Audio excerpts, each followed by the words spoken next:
Hello दोस्तों। एक बार फिर से स्वागत है आपका। तो हमारा चाइल्ड डेवलपमेंट चल रहा था। ठीक है।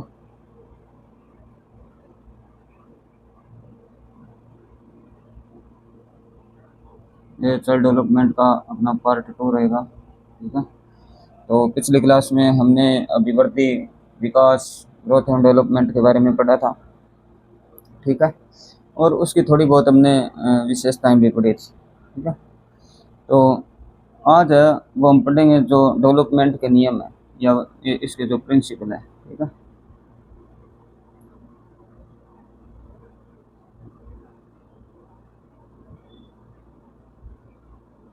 विकास के नियम।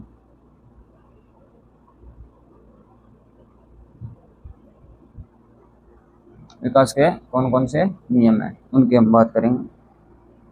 एक तो हमने बात कर ली थी कि जैसे पहला है, विकास है वो एक सार्वभौमिक प्रक्रिया है। क्या है?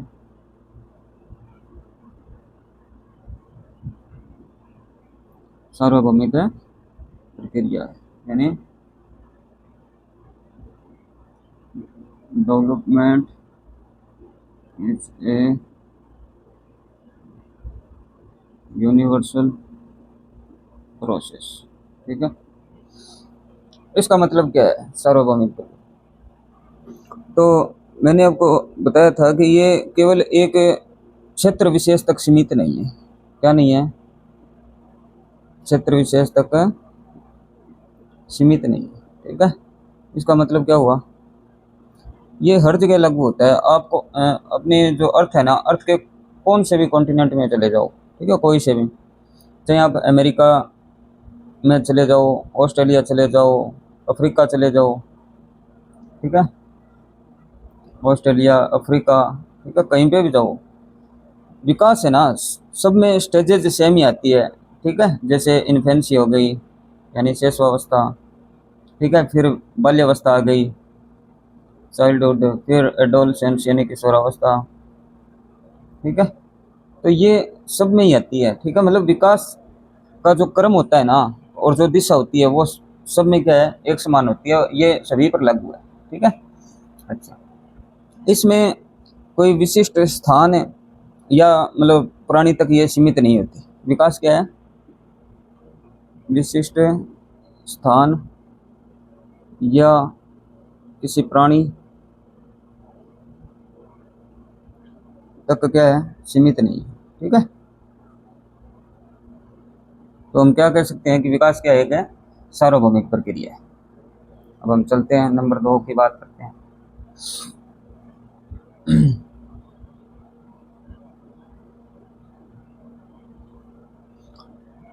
2 नंबर है, विकास एक निरंतर चलने वाली प्रक्रिया है। विकास एक निरंतर प्रक्रिया। ठीक है। विकास क्या है? यानी इंग्लिश में बोलते हैं इसको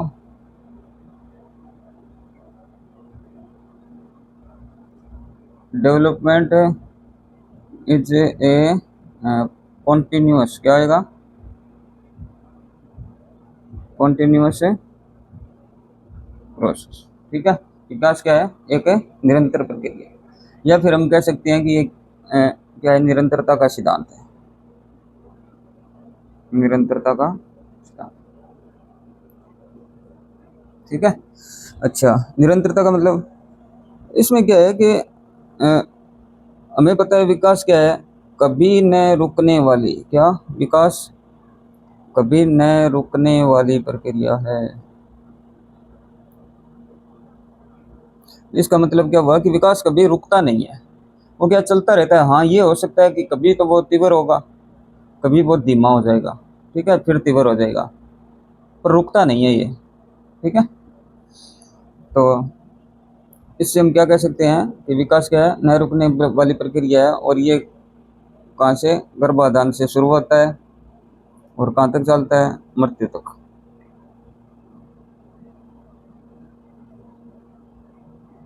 मृत्यु तक या इसको जीवन पर्यंत बोल दो। ठीक है। ये हो गया अपना 2 नंबर नियम। अब चलते हैं आगे।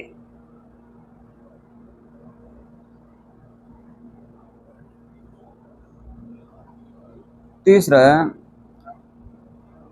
विकास का एक निश्चित क्रम होता है। विकास का एक निश्चित क्रम होता है, यानी ऑर्डर होता है। तो development has a definite sequence या फिर ऑर्डर। ठीक है, development has a definite sequence और ऑर्डर। ठीक है, इसका मतलब क्या हुआ निश्चित क्रम का। तो विकास है ना, वो मतलब क्रमिक होता है। क्या होता है? क्रमिक होता है, और इसके साथ क्या होता है? व्यवस्थित होता है। क्रमिक तथा व्यवस्थित।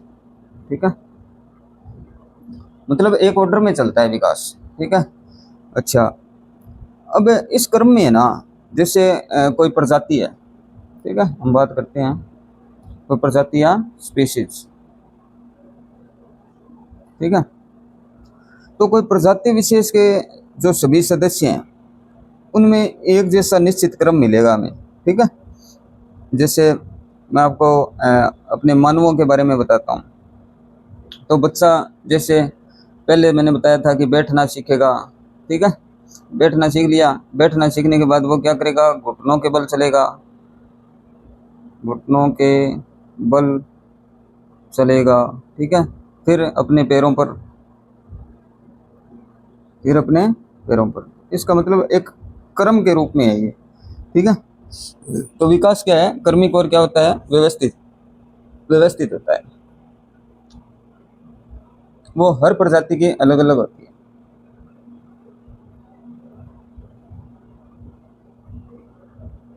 अच्छा, अब हम बात करते हैं 4 नंबर की। 4 नंबर है मतलब जो प्रजाति, प्रजाति विशिष्ट, इसकी बात कर लेते हैं। तो प्रजाति विशिष्ट प्रतिमान का सिद्धांत। ठीक है, यानी इसका इंग्लिश में क्या होगा? Principle, principle of species specific pattern. ठीक है, principle of species specific pattern. तो इसमें क्या होगा? इसमें मतलब जो प्रजाति विशिष्ट होती है, मतलब प्राणी की जो भी प्रजाति है, प्राणी की क्या है? प्रजाति, उसके अनुसार ही क्या होगा? उसका विकास होगा। ठीक है, अब जैसे हमने बात की थी कि जैसे होमोसेपियन है। ठीक है, होमोसेपियन प्रजाति है। ठीक है, मनुष्य की, इसकी प्रजाति है ये मनुष्य या मानव की। ठीक है, तो होमोसेपियन से जो प्रजाति है उसमें हम देखते हैं कि मनुष्यों का जो विकास का प्रतिमान है। ठीक है, मनुष्य विकास का प्रतिमान वो क्या है? एक जैसा है। विकास का प्रतिमान क्या है? एक जैसा है। ठीक है, अच्छा, अब यहाँ पे हरलोक भी बताते हैं एक बात। हरलोक जो साइकोलॉजिस्ट थे, महिला मनोवैज्ञानिक थी, तो हरलोक बताती हैं कि प्रत्येक जाति है ना, चाहे वो पशु हो या फिर क्या हो, मानव, वो अपनी जाति के अनुरूप ही जो विकास के प्रतिमान होते हैं ना, उनका क्या करते हैं? अनुसरण करते हैं। ठीक है, तो आप लिख दो कि प्रत्येक जाति, प्रत्येक जाति चाहे वह पशु हो, ठीक है, या क्या हो, मानव जाति। ठीक है, या मानव जाति, ये क्या करते हैं? अपनी जो जाति है उसके अनुरूप क्या करते हैं?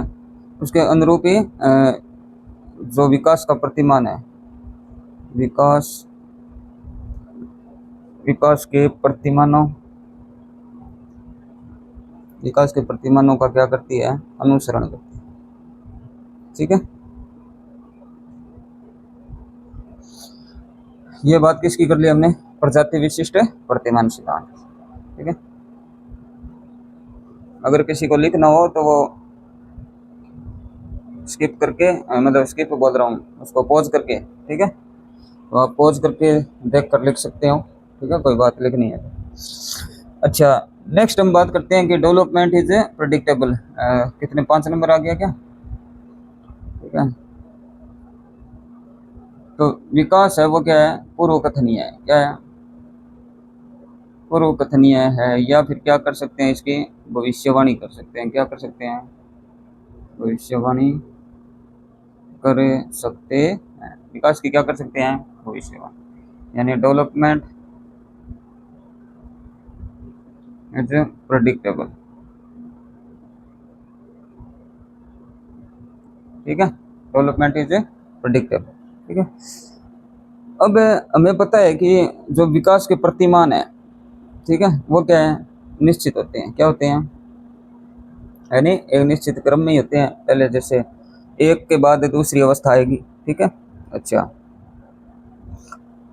अब एक ही प्रजाति के जैसे सभी सदस्य हैं, उनका विकास है ना इन्हीं प्रतिमानों पर ही आधारित होता है, ठीक है। और मतलब उनमें जो अधिकतर परिवर्तन है या फिर उनके गुणों के विषय में जो भविष्यवाणी की जाती है, ठीक है, वो मतलब क्या है कि सभी पर लागू होती है उस जाति विशेष पर, ठीक है। जैसे हमारे यहाँ कहावत है कि पूत के पैर पालने में ही पता चल जाते हैं, ठीक है। तो ये मतलब इसका मतलब हुआ कि डेवलपमेंट है वो क्या है, प्रिडिक्टेबल है, मतलब उसकी हमें भविष्यवाणी कर सकते हैं, ठीक है। अच्छा, इसमें जैसे हम उदाहरण लेना चाहें तो जैसे एक बच्चा है वो शैशवावस्था में जैसे ज़्यादा क्वेश्चन करता है, ठीक है, हर चीज़ के बारे में वो जानने की कोशिश करता है, ठीक है, और बहुत ज़्यादा यदि क्वेश्चन करता है और अच्छी बातों को जानने के लिए वो उत्सुक है, जिज्ञासु है, तो हम कह सकते हैं कि भविष्य में वो है वो शिक्षा के क्षेत्र में कमाल कर सकता है, ठीक है। तो इससे हम कह सकते हैं कि विकास क्या है, वो प्रेडिक्टेबल है, ठीक है। अच्छा, अब हम चलते हैं नेक्स्ट 6 नंबर।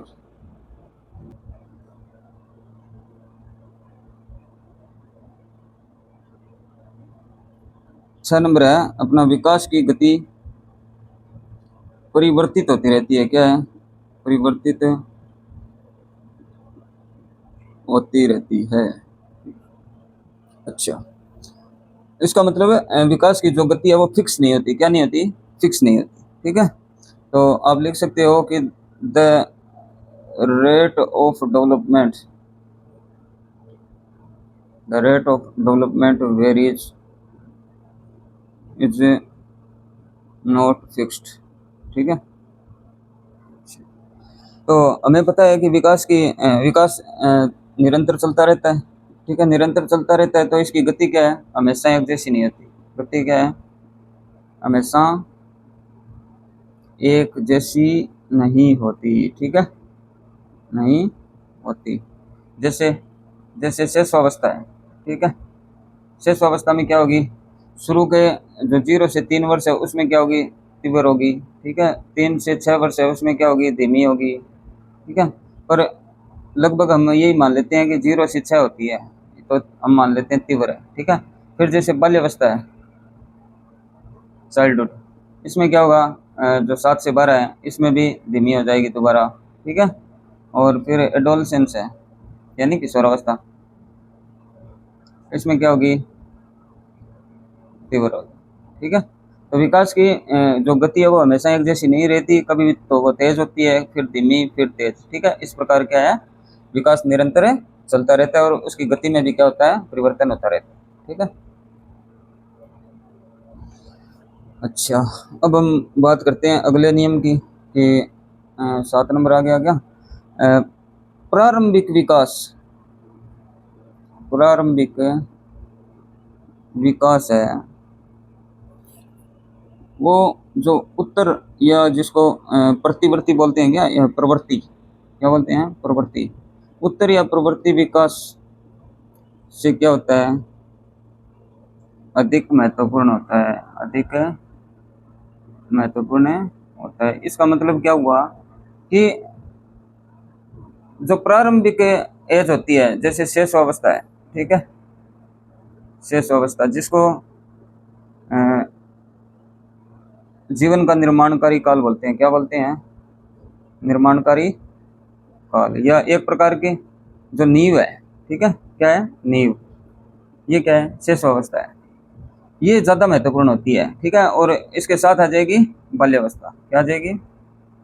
बाल्यावस्था। ये भी क्या है? महत्वपूर्ण है बाद के वर्षों के, मतलब किशोरावस्था है ना, किशोरावस्था, इससे ज़्यादा महत्वपूर्ण कौन है? ये दोनों है, जहाँ पे क्या है कि बच्चे का जीवन है वो, मतलब या वो जो सीखना स्टार्ट करता है, ठीक है, तो सीखना स्टार्ट करता है तो वो जैसे खेल के माध्यम से बाल्यावस्था में, ठीक है, या खिलौनों के माध्यम से शेषावस्था में जिन जिन चीज़ों को सीखता है, और उसके अलावा उसका जो सामाजिक विकास की शुरुआत है, नैतिक विकास की शुरुआत है, ठीक है, वो शुरुआत तो यहाँ से हो जाती है, पर उनका विकास है ना, सामाजिक गुणों का, नैतिक गुणों का विकास, वो आगे जाकर होता है किशोरावस्था में, ठीक है।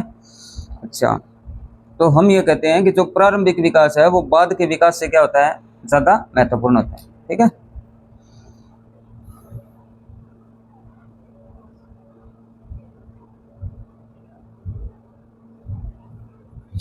अब करते हैं हम 8 नंबर।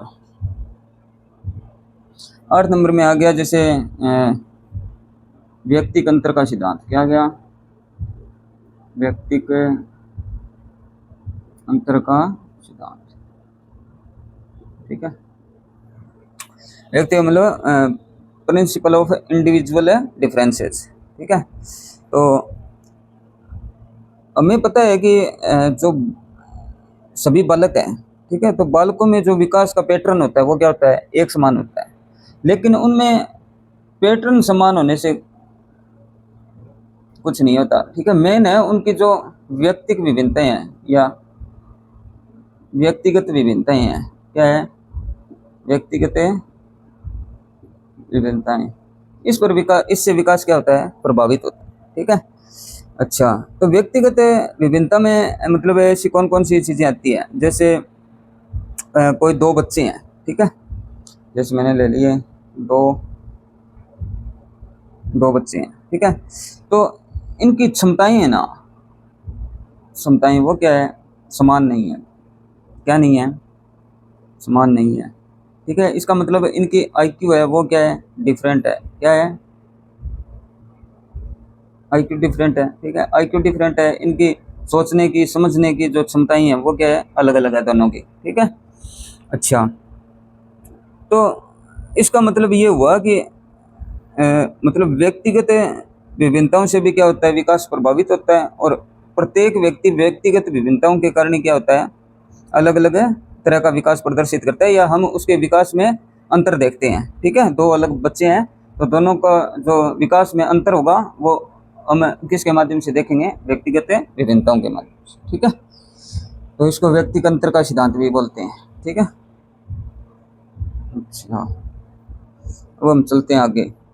आगे आ गया जैसे 9 नंबर आ गया क्या? तो वंशक्रम। क्या आ गया?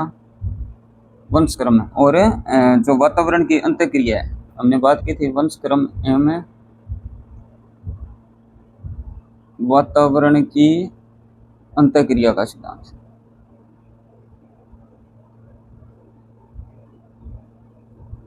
ठीक है। इसमें क्या होता है? वंशक्रम को बोलते हैं हेरेडिटी। क्या बोलते हैं? हेरेडिटी और एनवायरनमेंट, ठीक है। इसमें जो इंटरेक्शन होता है, क्या होता है?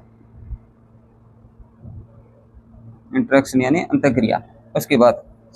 अच्छा, अब जैसे मैंने एक वीडियो देखी थी यूट्यूब पे, यूपी की घटना है एक। कहाँ की घटना है? यूपी की। तो वहाँ पे क्या है कि एक परिवार रहता था, उनके एक मतलब लड़की हुई थी। क्या हुई थी? लड़की। जब वो शिशु थी, छोटी थी, तब उस लड़की को बंदरों ने उठा लिया। किसने उठा लिया? बंदर उठा के ले गए, ठीक है, मतलब जब वो छोटी थी, शिशु के रूप में। अच्छा, फिर वो लड़की मिली नहीं, उनके परिवार वालों ने ये सोचा कि वो कोई उसे उठा के ले गया, कोई व्यक्ति वगैरह।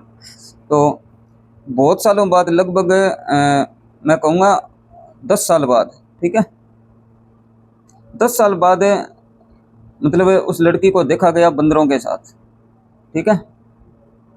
और मतलब पहचान वगैरह तो पता नहीं किस प्रकार की थी उन्होंने, पर ये मैंने जो न्यूज़ है वो पढ़ी थी, ठीक है।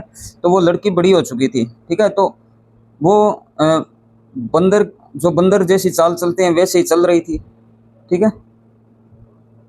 अच्छा, उनकी तरह ही व्यवहार कर रही थी, जैसे खुजली करना वगैरह है, ठीक है। अच्छा, उनकी तरह ही चल रही थी।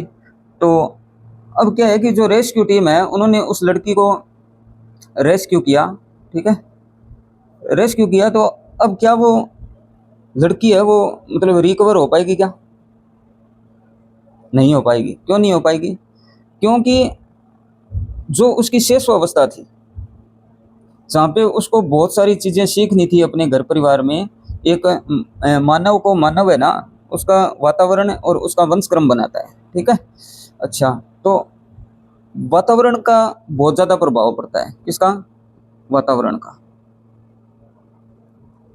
ठीक है, वातावरण का और वंशक्रम। यदि वंशक्रम सही है, ठीक है, और उसको अच्छा वातावरण नहीं मिला, तो भी हम कहेंगे विकास उसका अच्छी तरह नहीं हुआ है, ठीक है। अच्छा, और यदि उसको या फिर वो जैसे वंशक्रम सही नहीं है उसका, जैसे वो विकलांग है या कोई शारीरिक कमजोरी है, ठीक है, उसके वंशक्रम से जो जीन से उसको मिली है, और उसको कितना भी अच्छा वातावरण मिल जाए फिर भी क्या है, विकास उसका अच्छा नहीं होगा, उसको मतलब अपने जीवन में बहुत सारी कठिनाइयों का सामना करना पड़ेगा, ठीक है। तो अब जैसे मैंने इस लड़की का उदाहरण दिया, तो ये लड़की जो बंदरों की तरह व्यवहार कर रही है, वो चल रही है उनकी तरह ही, मतलब जो भी व्यवहार को वो एक्सप्रेस कर रही है, वो बंदरों की तरह कर रही है। क्यों कर रही है? क्योंकि जब ये छोटी थी उसके बाद से उसने क्या है, बंदरों के साथ ही रही, और उनके वातावरण में, बंदर के जो वातावरण में उसने व्यवहार देखा, वही क्या किया, उसने सीखा, ठीक है, वही सीखा। तो वो वैसा ही व्यवहार प्रदर्शित करेगी, ठीक है। तो ये एक घटना थी जो मैंने आपको बताई, क्योंकि विकास के लिए वंशक्रम और वातावरण क्या है, दोनों ही महत्वपूर्ण होते हैं, ठीक है। अच्छा, अब हम बात करते हैं आगे, नेक्स्ट जो सिद्धांत है। अच्छा, एक बात और बताऊं क्या आपको, वंशक्रम और वातावरण की। आपने पढ़ा होगा शायद, जेबी वाटसन ने एक बात बोली थी। वाटसन है वो वातावरण को ज्यादा महत्वपूर्ण मानते हैं, किसको? वातावरण को, ठीक है, वातावरण को ज्यादा महत्वपूर्ण मानते हैं वाटसन। वो ये बोलते हैं कि आप मुझे 1 दर्जन बच्चे दे दो, ठीक है, आप जो बोलोगे मैं उसको वो बना दूंगा, जो बोलोगे वो बना दूंगा। आप ये बोलोगे कि उसे डॉक्टर बना दो, तो मैं डॉक्टर बना दूंगा। आप बोलोगे इंजीनियर बना दो, ठीक है, तो इंजीनियर बना दूंगा। आप ये बोलोगे कि उसको एक बैंकर बना दो, तो बैंकर बना दूंगा। आप बोलोगे, आप चाहो तो मैं उसको डाकू या चोर भी बना सकता हूँ, डाकू या चोर भी बना सकता हूँ, ठीक है। तो इसका मतलब वातावरण को क्या है, महत्वपूर्ण मानते हैं, कि वातावरण है वो बहुत ज़्यादा महत्वपूर्ण होता है। जैसा वातावरण हम देते हैं उनको, वो बच्चे वैसा ही व्यवहार करते हैं। जैसे हम देखते हैं कि कई परिवार होते हैं, उनमें उनके जो माता पिता है, माता पिता के बीच में बहुत सारे झगड़े होते हैं, ठीक है, क्या होते हैं, झगड़े, ठीक है। तो उनके बच्चे भी हैं, उन पर भी उस वातावरण का प्रभाव पड़ता है, और भविष्य में जब वो बड़े होंगे, उनकी भी शादी होगी, तो वो भी अपनी पत्नी के साथ क्या करेंगे, झगड़ा करेंगे, ठीक है। ये मतलब मोस्टली देखा जाता है।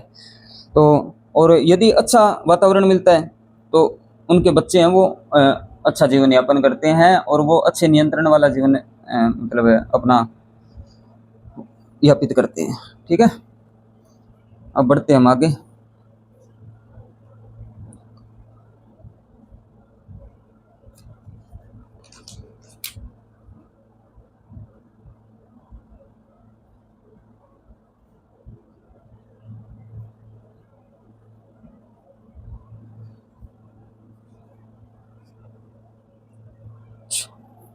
अब नेक्स्ट है 10 नंबर आ गया क्या, इसको बोलते हैं परस्पर संबंध का सिद्धांत,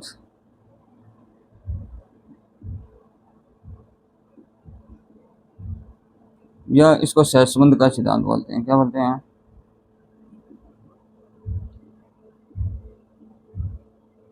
ठीक है। इस सिद्धांत में क्या होता है, हम जानते हैं कि जैसे शरीर के विभिन्न जो आयाम है, जैसे शारीरिक हो गया, ठीक है, अच्छा मानसिक हो गया, मानसिक के अलावा सामाजिक हो गया, ठीक है, ये जो आयाम है ये क्या है, आपस में क्या होते हैं, सुसंबद्ध होते हैं। क्या होते हैं? मतलब जुड़े होते हैं। एक चीज का एक आयाम का प्रभाव है वो दूसरे आयाम पे पड़ता है। ठीक है। जैसे किसी कोई मानसिक रूप से अनस्टेबल है, ठीक है, मानसिक रूप से अस्थिर है, ठीक है, तो क्या उसका सामाजिक जो आयाम है जिसमें वो समाज में लोगों के साथ इंटरेक्शन करता है, क्या वो अच्छा होगा? नहीं होगा। ठीक है। यदि वो मानसिक रूप से अस्थिर है ना, तो मतलब इसका कहने का मतलब ये है कि जैसे एक स्थिति का प्रभाव है ना वो दूसरी पर पड़ता है। ठीक है। या हमारे एक विकास का जो आयाम है वो दूसरे आयाम को क्या करता है? प्रभावित करता है। ठीक है। तो जिस बालक के मतलब शारीरिक आयाम में जैसे तीव्र गति से विकास होता है, ठीक है, हम बात करते हैं जैसे किसी का शारीरिक विकास क्या हो रहा है? तीव्र गति से हो रहा है। शारीरिक विकास क्या हो रहा है? तीव्र गति से हो रहा है। तो क्या होगा? अन्य पर भी प्रभाव पड़ेगा। इसका मतलब उसका जो मानसिक और जो सामाजिक विकास है वो भी क्या होगा? तीव्र हो गया। क्या होगा? तीव्र। यदि शारीरिक विकास धीमा हो रहा है तो उसका मानसिक और सामाजिक विकास भी क्या होगा? धीमा होगा। ठीक है। इसका मतलब ये एक दूसरे से मतलब परस्पर संबंधित होते हैं। ठीक है।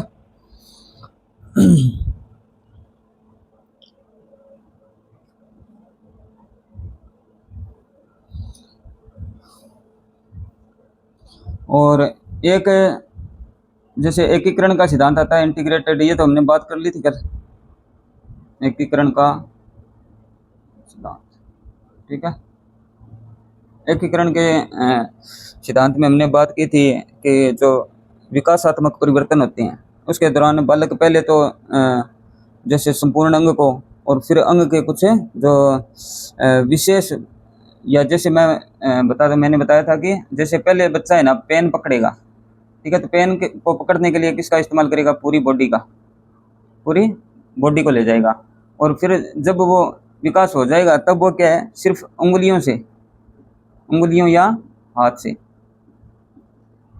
ठीक है, मतलब स्पेसिफिक अंगों का, कुछ अंगों का उपयोग करना। ठीक है। ये क्या है? मतलब सीख लेता है वो। तो यही है एकीकरण का सिद्धांत है। तो मतलब संपूर्ण अंग और उसके जो भाग है उनको एकीकृत मतलब एक साथ उपयोग करना सीख जाता है। ठीक है। अच्छा,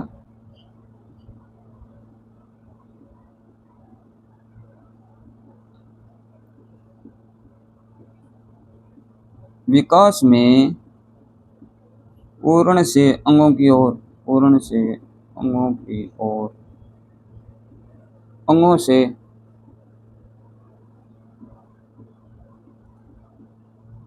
पूर्ण की ओर गति है वो क्या रहती है? निहित रहती है।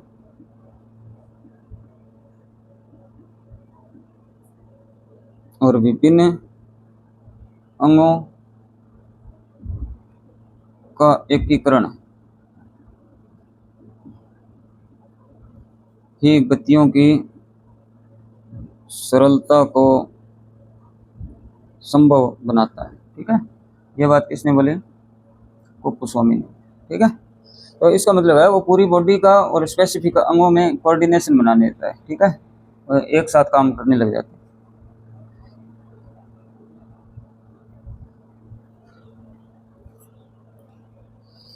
और नेक्स्ट कितने नंबर आ गया? 12 नंबर। क्या सामान्य से विशिष्ट, विशिष्ट की ओर। ठीक है। एक ये सिद्धांत, विकास क्या होता है? सामान्य से विशिष्ट की ओर होता है। इसका मतलब पहले सामान्य अंगों का विकास होगा, क्या होगा? फिर क्या होगा? विशिष्ट। जैसे मैं आपको बताता हूँ, पहले अपने बाजू का, ठीक है, बाजू का विकास होगा। फिर क्या होगा? हाथ का। ठीक है। हाथ के बाद हथेली का, और हथेली के बाद अंगुलियों का, ठीक है। क्या होगा? अंगुलियों का। इसका मतलब विकास क्या है? केंद्र से परिधि की ओर, यानी अंदर से बाहर की ओर जा रहा है, जिसको प्रोक्सिमो डिस्टल हमने पढ़ा था। केंद्र से परिधि कर देता, जिसको समीप दूराभिमुखी भी बोलते हैं, हम पढ़ेंगे आगे, ठीक है। तो विकास के दौरान क्या है कि जो विशिष्ट क्रियाओं से पहले क्या की जाती है? सामान्य क्रियाएं की जाती है। जैसे वो पूरा हाथ ले जाएगा किसी चीज को पकड़ने के लिए, और फिर सिर्फ क्या करेगा? उंगलियों का इस्तेमाल करेगा। पहले पूरे हाथ का, यानी जैसे सामान्य और विशिष्ट का अर्थ समझे। जैसे एक क्लास है, ठीक है, तो क्लास क्या है? कक्षा, ये सामान्य है। क्या है? या स्कूल है ना, स्कूल क्या है? सामान्य है। क्या है? सामान्य। और 12th क्लास क्या है? 12th क्लास है विशिष्ट। क्या है? विशिष्ट। जैसे अपनी हथेली है, हथेली को हम जैसे सामान्य मान लिया हमने, ठीक है, तो अपनी उंगलियां क्या हो गई? हथेली हो गई सामान्य, और उंगली क्या हो गई? विशिष्ट हो गई। क्या हो गई? विशिष्ट, ठीक है। जैसे पूरी बॉडी है, क्या है? पूरी बॉडी, ये क्या हो गई? अपनी सामान्य हो गई। क्या हो गई? सामान्य। और कोई विशेष अंग है, ठीक है, विशेष अंग, ये क्या हो जाएगा? विशिष्ट हो जाएगा। क्या हो जाएगा? विशिष्ट, ठीक है।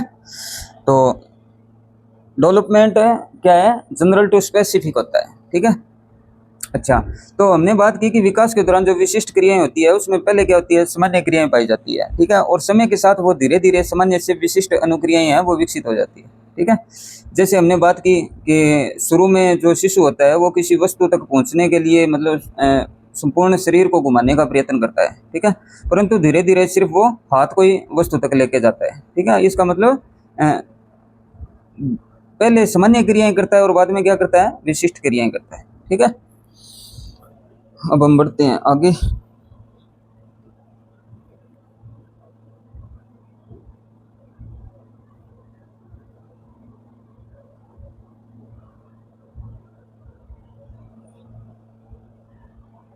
अच्छा, नेक्स्ट है कि ये भी हम बात कर चुके हैं कि 13 नंबर कि विकास है वो क्या है? अधिगम और जो परिपक्वता है।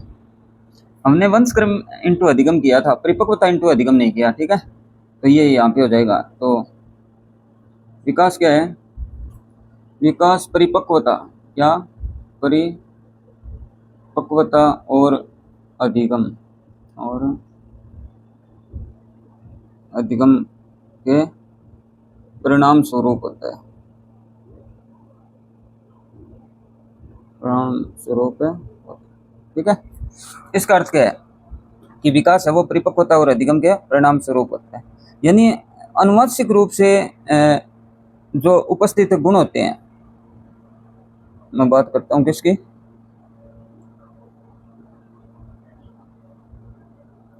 आनुवंशिक रूप से उपस्थित जो गुण होते हैं, ठीक है, इनका प्रदर्शन क्या होता है? परिपक्वता, ठीक है। यानी आनुवंशिक रूप से जो उपस्थित गुण है उनका प्रदर्शित होना क्या कहलाता है? परिपक्वता कहलाता है।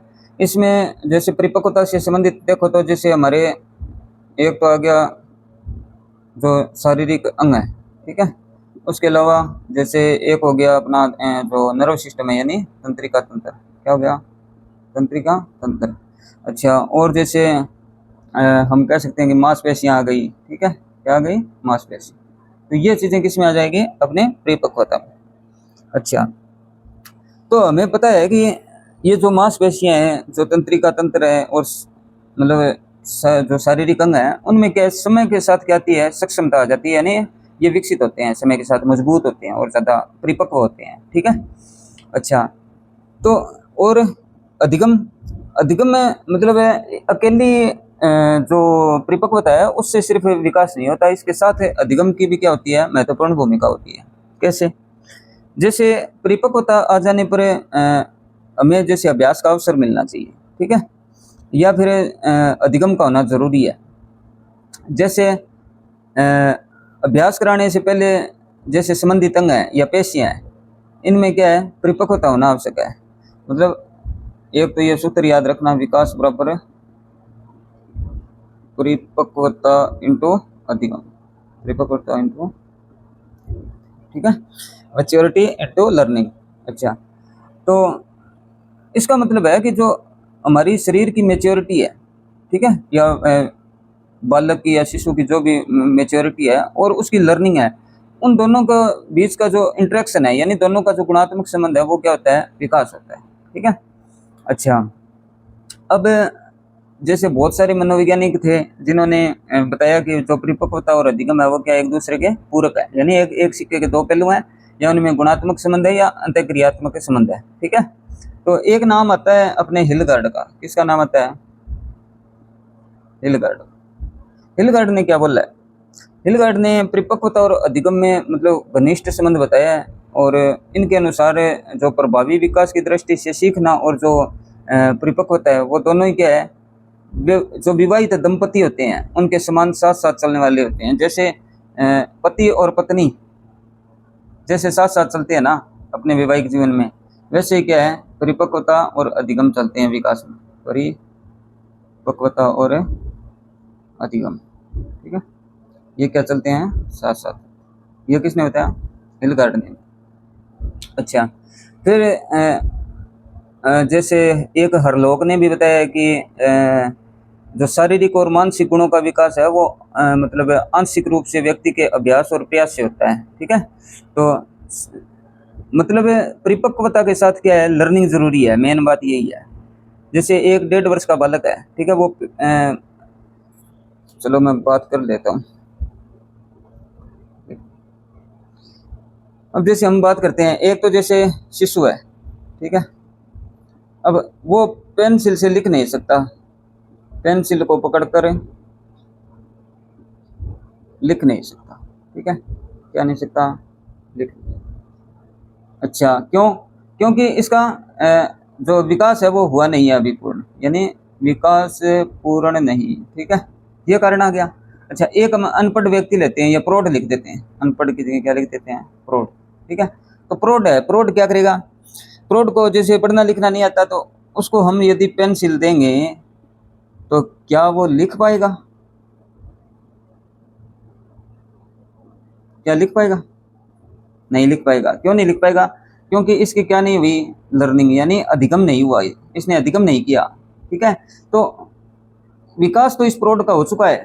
ठीक है, शारीरिक विकास क्या हो चुका है, शारीरिक विकास, यानी इसमें परिपक्वता तो आ चुकी है। क्या आ चुकी है, परिपक्वता। पर इसके साथ क्या चाहिए, लर्निंग चाहिए। यदि लर्निंग नहीं है तो वो नहीं लिख पाएगा, यदि लर्निंग है तो वो लिख जाएगा। ठीक है, तो इसका मतलब है कि यदि प्रौढ़ व्यक्ति परिपक्वता के बावजूद भी यदि वो सीखता नहीं है तो वो शिशु के समान ही है।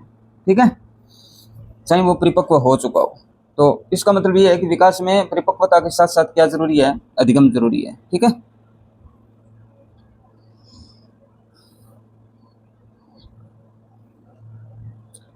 अच्छा, नेक्स्ट कितने नंबर आ गया, 14 नंबर, विकास की दिशा का सिद्धांत। विकास की दिशा में क्या है, principle of direction of development. ठीक है, तो दिशा में ना दो प्रकार की चीजें आती हैं, एक तो आता है जो सिफेलोकोडल है, एक आता है प्रोक्सिमल डिस्टल, हमने बात की थी, सिर से पैर और अंदर से बाहर या केंद्र से परिधि, तो वो विकास की दिशा है। तो इन्होंने ये बताया है कि जो शिशु है, ठीक है,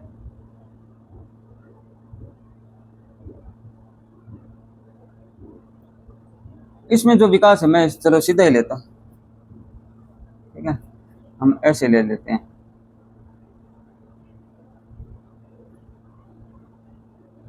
ठीक है, तो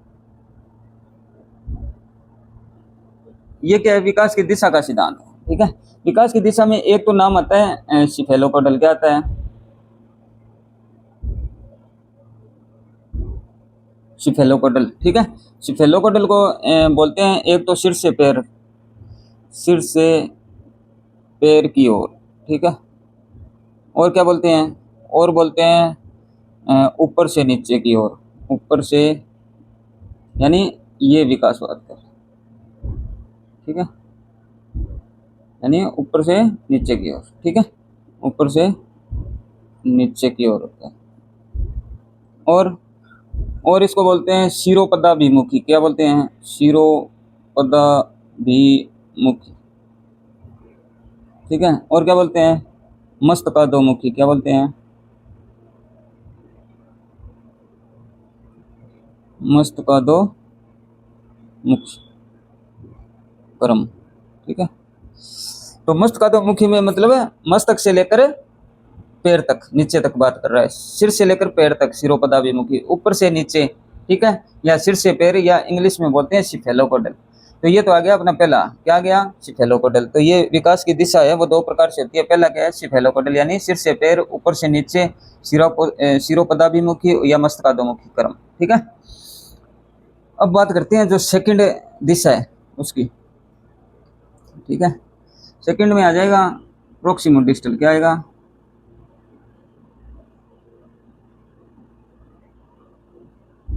प्रोक्सिमो डिस्टल, ठीक है। इसको बोलते हैं जैसे ये आ गया,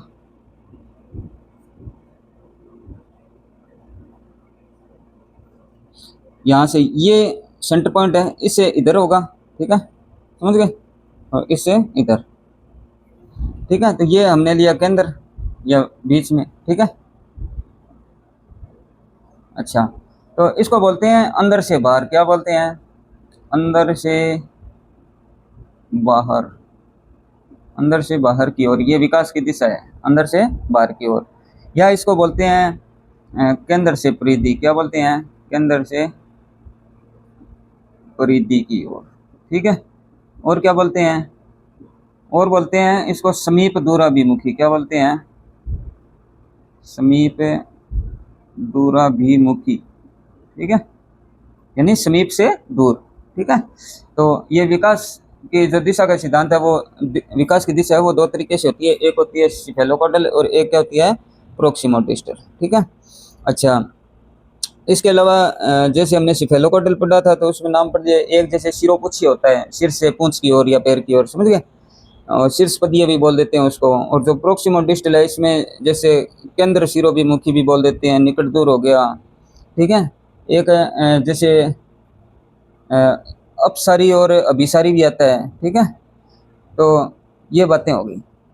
तो अब हमने देखा कि जो सिफेलोकोडल है उसमें विकास जैसे सिर हो गया, फिर मुख, फिर गर्दन, फिर पेट या पीठ हो गई, फिर उसका मतलब धड़ी या हाथ हो गया, और फिर जैसे पैर हो गए, उंगली हो गई, ठीक है, इस तरह हो जाएगा।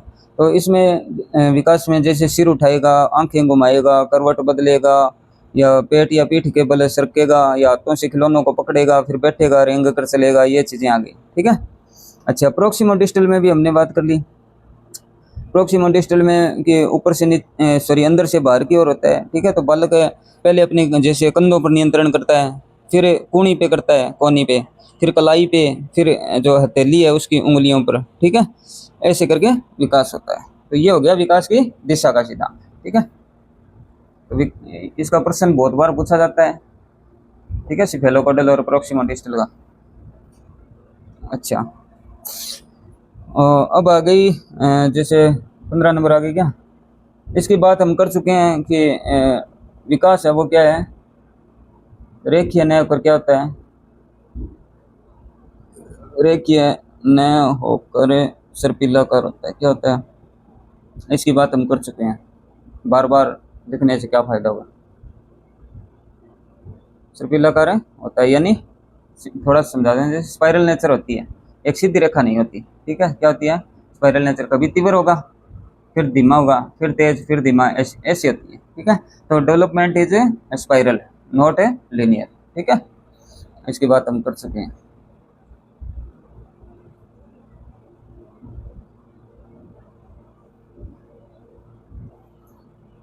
अच्छा, एक और तो क्या बच्चा है, एक ये होता है कि जो विकास की जो प्रत्येक क्षेत्र में है वो कुछ उसमें कठिनाइयाँ होती है, ठीक है, मतलब हर अलग अलग अवस्थाओं में अलग अलग प्रकार की कठिनाइयाँ होती है।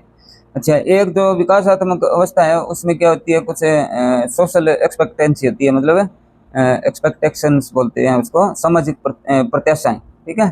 तो वो जैसे प्रत्येक समाज में उन जो बालक हैं उनकी उम्र के अनुसार कुछ प्रत्याशाएं जुड़ी होती है, ठीक है, और जिसे हम सामाजिक प्रत्याशा कहते हैं। और हेविंग रेस्ट ने भी इस संप्रत्या को है ना वो जैसे डेवलपमेंट टास्क के रूप में बताया था। किसने बताया था? हेविंग रेस्ट, ठीक है। चलो आप लिख लो, मैं लिखा देता हूँ। 16 नंबर लिखो। प्रत्येक विकासात्मक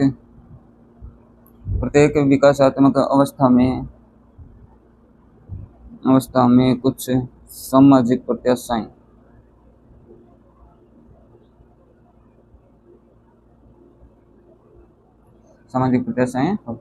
ठीक है। यानी मेन बात यही है कि बालक की उम्र के अनुसार है ना उससे अलग अलग हमें एक्सपेक्टेशन रखते हैं कि ये इतना बड़ा हो गया तो ये इतना तो कर ही सकता है, ठीक है, या ये कार्य भी ये कर सकता है, इस प्रकार की चीज़ें हैं वो होती है, ठीक है। तो इसी को ही क्या बोला है, सामाजिक प्रत्याशाएं बोला है, ठीक है। और हेविंग हर्स्ट ने इसको नाम दिया था, हेविंग हर्स्ट ने विकासात्मक कार्य, क्या नाम दिया था? विकासात्मक कार्य, यानी डेवलपमेंटल टास्क, ठीक है। अच्छा, अब जैसे विकासात्मक कार्य कौन से होते हैं, मतलब व्यक्ति है वो अपने जीवन की किसी एक अवस्था में, ठीक है, मतलब कौन सा कार्य हो गया, जैसे व्यक्ति है वो अपने जीवन की किसी अवस्था में कोई काम करते हुए देखा जा सकता है, ठीक है। तो इन कार्यों का जो सफल संपादन है या फिर मतलब उसको मतलब उस कार्य में आनंद प्रदान करने के लिए, ठीक है, जो उस कार्य को सफल किया जाता है, ठीक है, तो वो कौन सा हो जाएगा, अपना डेवलपमेंटल टास्क हो जाएगा, ठीक है, मतलब उसकी क्षमता के अनुसार। अच्छा, और तो कोई खास बच्चा नहीं है, और तो नियम। अच्छा, अब बात करते हैं मैं आगे, नियम हो गए अपने, ठीक है। और अब जैसे हमने विकास में होने वाले परिवर्तन तो पढ़ लिए, विकास में होने वाले परिवर्तन मैं आपको बता चुका हूँ, एक बार रिपीट कर देता हूँ, ठीक है।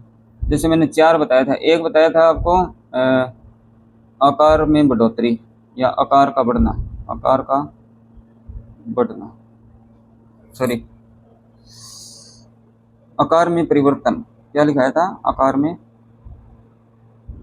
परिवर्तन बताया था मैंने कि लंबाई बढ़ जाती है, ठीक है। अच्छा, दूसरा मैंने बताया था अनुपात में परिवर्तन, इसमें तो लंबाई और चौड़ाई आ जाएगी, क्या आ जाएगी, लंबाई और चौड़ाई, ठीक है। अच्छा, अनुपात में परिवर्तन, इसका मतलब है अनुपात बदल जाता है, यानी जैसे सिर व धड़ का अनुपात, पहले क्या होता है, पहले होता है 1/4 और बाद में क्या हो जाता है, 1/7 हो जाता है, ठीक है। अच्छा, फिर जैसे पुराने चिन्हों का लोप, पुराने चिन्हों का लोप, ठीक है, मतलब पुराने चिन्ह है वो चले जाते हैं, जैसे दूध के दांत टूटना, दूध के दांत गिरना, ठीक है। अच्छा, चौथा आ गया अपने नए चिन्हों का उदय, क्या आ गया, नए चिन्हों का उदय, ठीक है। इसमें आ गया जैसे स्थाई दांत आना, ठीक है, स्थाई दांत हो गए, उसके अलावा दाढ़ी मूछ हो गई, दाढ़ी मूछ का आना, ठीक है। ये चीज़ें क्या है, नई चीज़ें नए चिन्ह हैं वो हमें दिखाई देते हैं, ठीक है, अवस्था के अनुसार। तो अब हम बढ़ते हैं आगे, ठीक है। अब वैसे थोड़ी बहुत चीज़ें बची है अपनी अवस्थाएं, और एक जो थोड़ा वंशक्रम और वातावरण में है वो हम थोड़ा और समझेंगे, ठीक है। अच्छा, अवस्थाओं में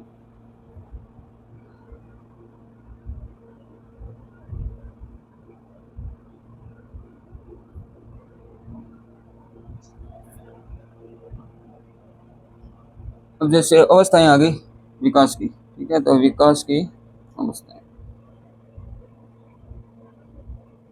अब आपको मुख्य रूप से ना इसमें एक चीज ध्यान रखनी है, प्रत्येक जैसे अलग अलग मनोवैज्ञानिकों ने अलग अलग अवस्थाएं बताई हैं, तो अपने को जो कॉमन वाली है ना वो तो मेन याद रखनी है, क्योंकि वही ज्यादा काम आएगी। अब अलग अलग मनोवैज्ञानिकों की जो अवस्थाएं दी गई है उनसे प्रश्न बहुत कम पूछा जाता है, ठीक है। तो आपको सबसे पहले तो मैं आपको बता देता हूँ कि आप एक तो ये याद रखना, एक शेष अवस्था क्या है, चलो एक कर लीजिए।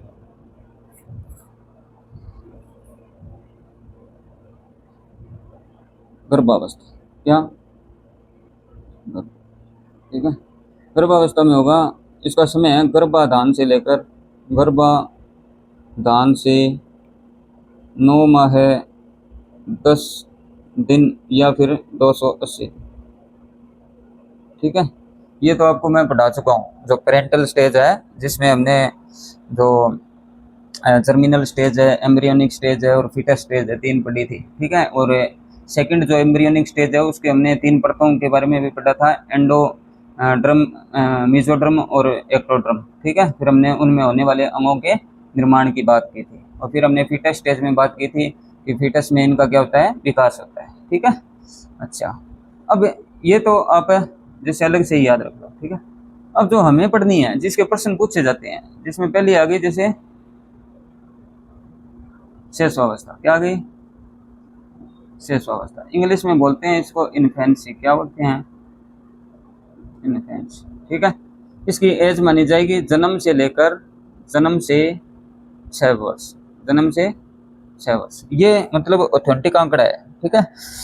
अच्छा, फिर जैसे नेक्स्ट आ गई बाल्यावस्था, क्या आ गई, बाल्यावस्था। इसको बोलते हैं, क्या बोलते हैं, चाइल्डहुड, क्या बोलते हैं, चाइल्डहुड, ठीक है। इसकी आ गई 7 वर्ष से लेकर 12 वर्ष, कितने वर्ष से, 12 वर्ष, ठीक है। अच्छा, फिर 4 नंबर पे आ गई किशोरावस्था, कौन सी आ गई, किशोरावस्था। इसको बोलते हैं, मैं पहले बता देता हूँ आपको,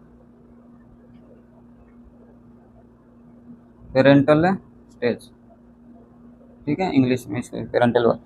फिर चौथी है किशोरावस्था यानी एडोलसेंस, ठीक है, एडोलसेंस। इसकी होती है, इसको टीन एज भी बोलते हैं, क्या बोलते हैं, टीन एज, ठीक है। टीन एज यानी 13 में टीन आता है ना, तो 13 वर्ष से लेकर 19 में टीन आता है, ठीक है। उसके बाद टीन नहीं आता, फिर 20 हो जाता है, ठीक है। तो टीन एज की ऑथेंटिक एज क्या है, 13 से 19 वर्ष। तो आपको ये याद रखनी है। मैं तो शेष अवस्था को इन्फेंसी, बाल्यावस्था चाइल्डहुड, किशोरावस्था एडोलसेंस, ठीक है। शेष अवस्था है वो जन्म से 6 वर्ष, तो इन्फेंसी जन्म से 6 वर्ष, चाइल्डहुड 7 से 12, एडोलसेंस 13 से 19, ठीक है।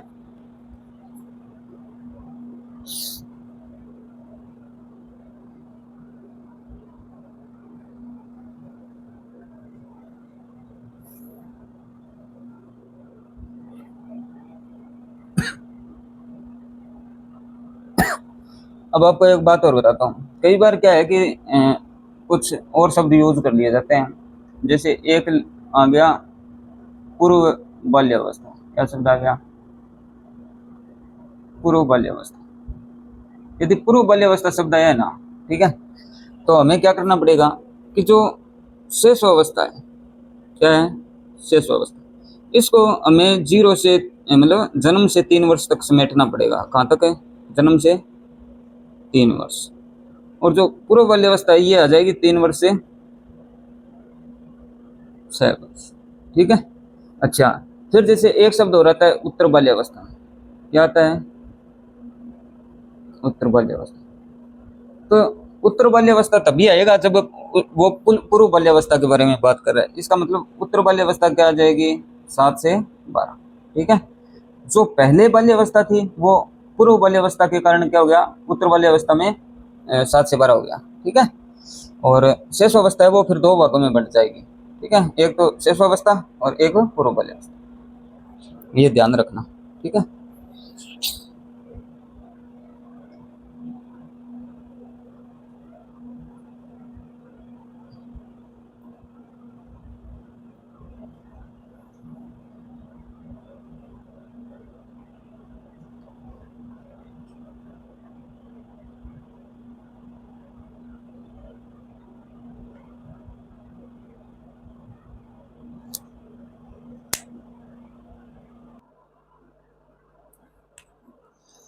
तो अब हमने विकास की जो अवस्थाएं हैं उसकी एज की बात कर ली। ठीक है, अब हम पढ़ते हैं आगे पहली अवस्था। ठीक है, शेष अवस्था यानी इन्फेंसी, क्या बोलते हैं इंग्लिश में, एज क्या होगी, जन्म से 6 वर्ष।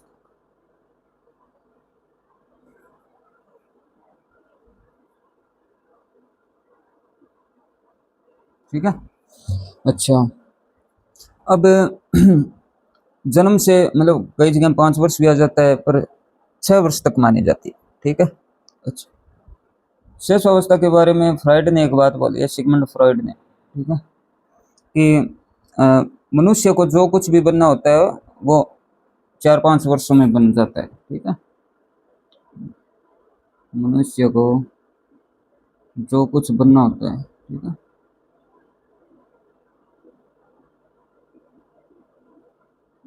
वह 4-5 वर्षों में बन जाता है।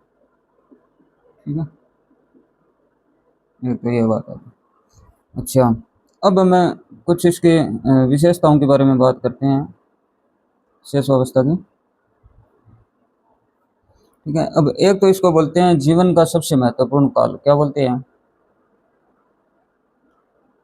जीवन का सबसे महत्वपूर्ण काल। इसका क्या मतलब है, इसका मतलब ये है कि ये एक नींव है या आधार है, क्या है, या इसको बोलते हैं भावी जीवन की आधारशिला, क्या बोलते हैं, सेकंड में लिख देते हैं, भावी जीवन की आधारशिला। ठीक है। अच्छा, तो शेष अवस्था में जितने भी प्रकार के विकास होते हैं, ठीक है, वो क्या है, भविष्य के उसके विकास को प्रभावित करेंगे। ठीक है, अब हम आगे बात करेंगे जैसे इरिक्सन की जो साइको सोशल थ्योरी है डेवलपमेंट की, उसमें हम पढ़ेंगे कि उन्होंने 8 अवस्थाएं बताई है जो कि मानव जीवन पर आधारित है, जिसमें 3 है वो शेष अवस्था से संबंधित है, बाल्यावस्था से भी संबंधित है, और बाद के किशोरावस्था और अंत तक के जीवन की जो 8 अवस्थाओं के रूप में उसने मानव के जीवन को बांटा है। ठीक है। अच्छा, तो उसमें उन्होंने बताया है कि यदि इस एज में यदि ये गुण हो, मतलब जब ये अवस्था आती है तो उसके साथ मिसबिहेव नहीं होना चाहिए। ठीक है, यदि मिसबिहेव होता है तो वो भविष्य में वैसा बनेगा या ऐसे व्यक्तित्व वाला होगा। ठीक है, तो वो हम बात करेंगे जब हम इरिक्सन का सिद्धांत पढ़ेंगे। अभी तो बाल विकास की अवस्थाएं चल रही है, अवस्थाओं के बाद में जैसे हम कुछ प्रभावित करने वाले कारक भी पढ़ेंगे, जिसमें वंशक्रम और जो वातावरणीय कारक है उनकी बात करेंगे। ठीक है, और एक जो वंशक्रम के जो सिद्धांत है उनकी भी बात करेंगे। ठीक है, जो सोरेनसन का है, ठीक है, उन सब की बात करेंगे। अच्छा, तो शेष अवस्था की बात चल रही थी, तो ये क्या है, जीवन का सबसे महत्वपूर्ण काल है। इसका मतलब है शेष अवस्था में बालक मतलब एक स्टेटमेंट है कि बाद के 12 वर्षों की तुलना में आरंभिक 6 वर्षों में बालक है वो दुगना सीख जाता है। ठीक है, और भावी जीवन की क्या, ये आधारशिला है, ये बेस है। शेष अवस्था क्या है, बेस है, ये फिर पूरे जीवन को निर्धारित करता है। ठीक है। अच्छा, इसको बोलते हैं भविष्य या भावी जीवन की आधारशिला को फाउंडेशन ऑफ फ्यूचर। ठीक है, फाउंडेशन है, ये क्या है, फाउंडेशन ऑफ फ्यूचर। अच्छा, तीसरी बात करते हैं हम, और क्या विशेषता है इसकी, और जैसे एक इसको बोला जाता है सीखने का आदर्श काल। क्या बोला जाता है? सीखने का आदर्श काल। इसका क्या मतलब हुआ कि शेष अवस्था में है ना, उसमें विकास है वो बहुत तीव्र गति से होता है। क्या होता है? तीव्र गति से। और वो मानसिक रूप से, शारीरिक रूप से, सामूहिक रूप से क्या होता है, हर विकास उसका तीव्र गति से होता है। तो वो सीखने का आदर्श काल माना जाता है, यानी बहुत जल्दी सीखता है उसमें बच्चा। ठीक है।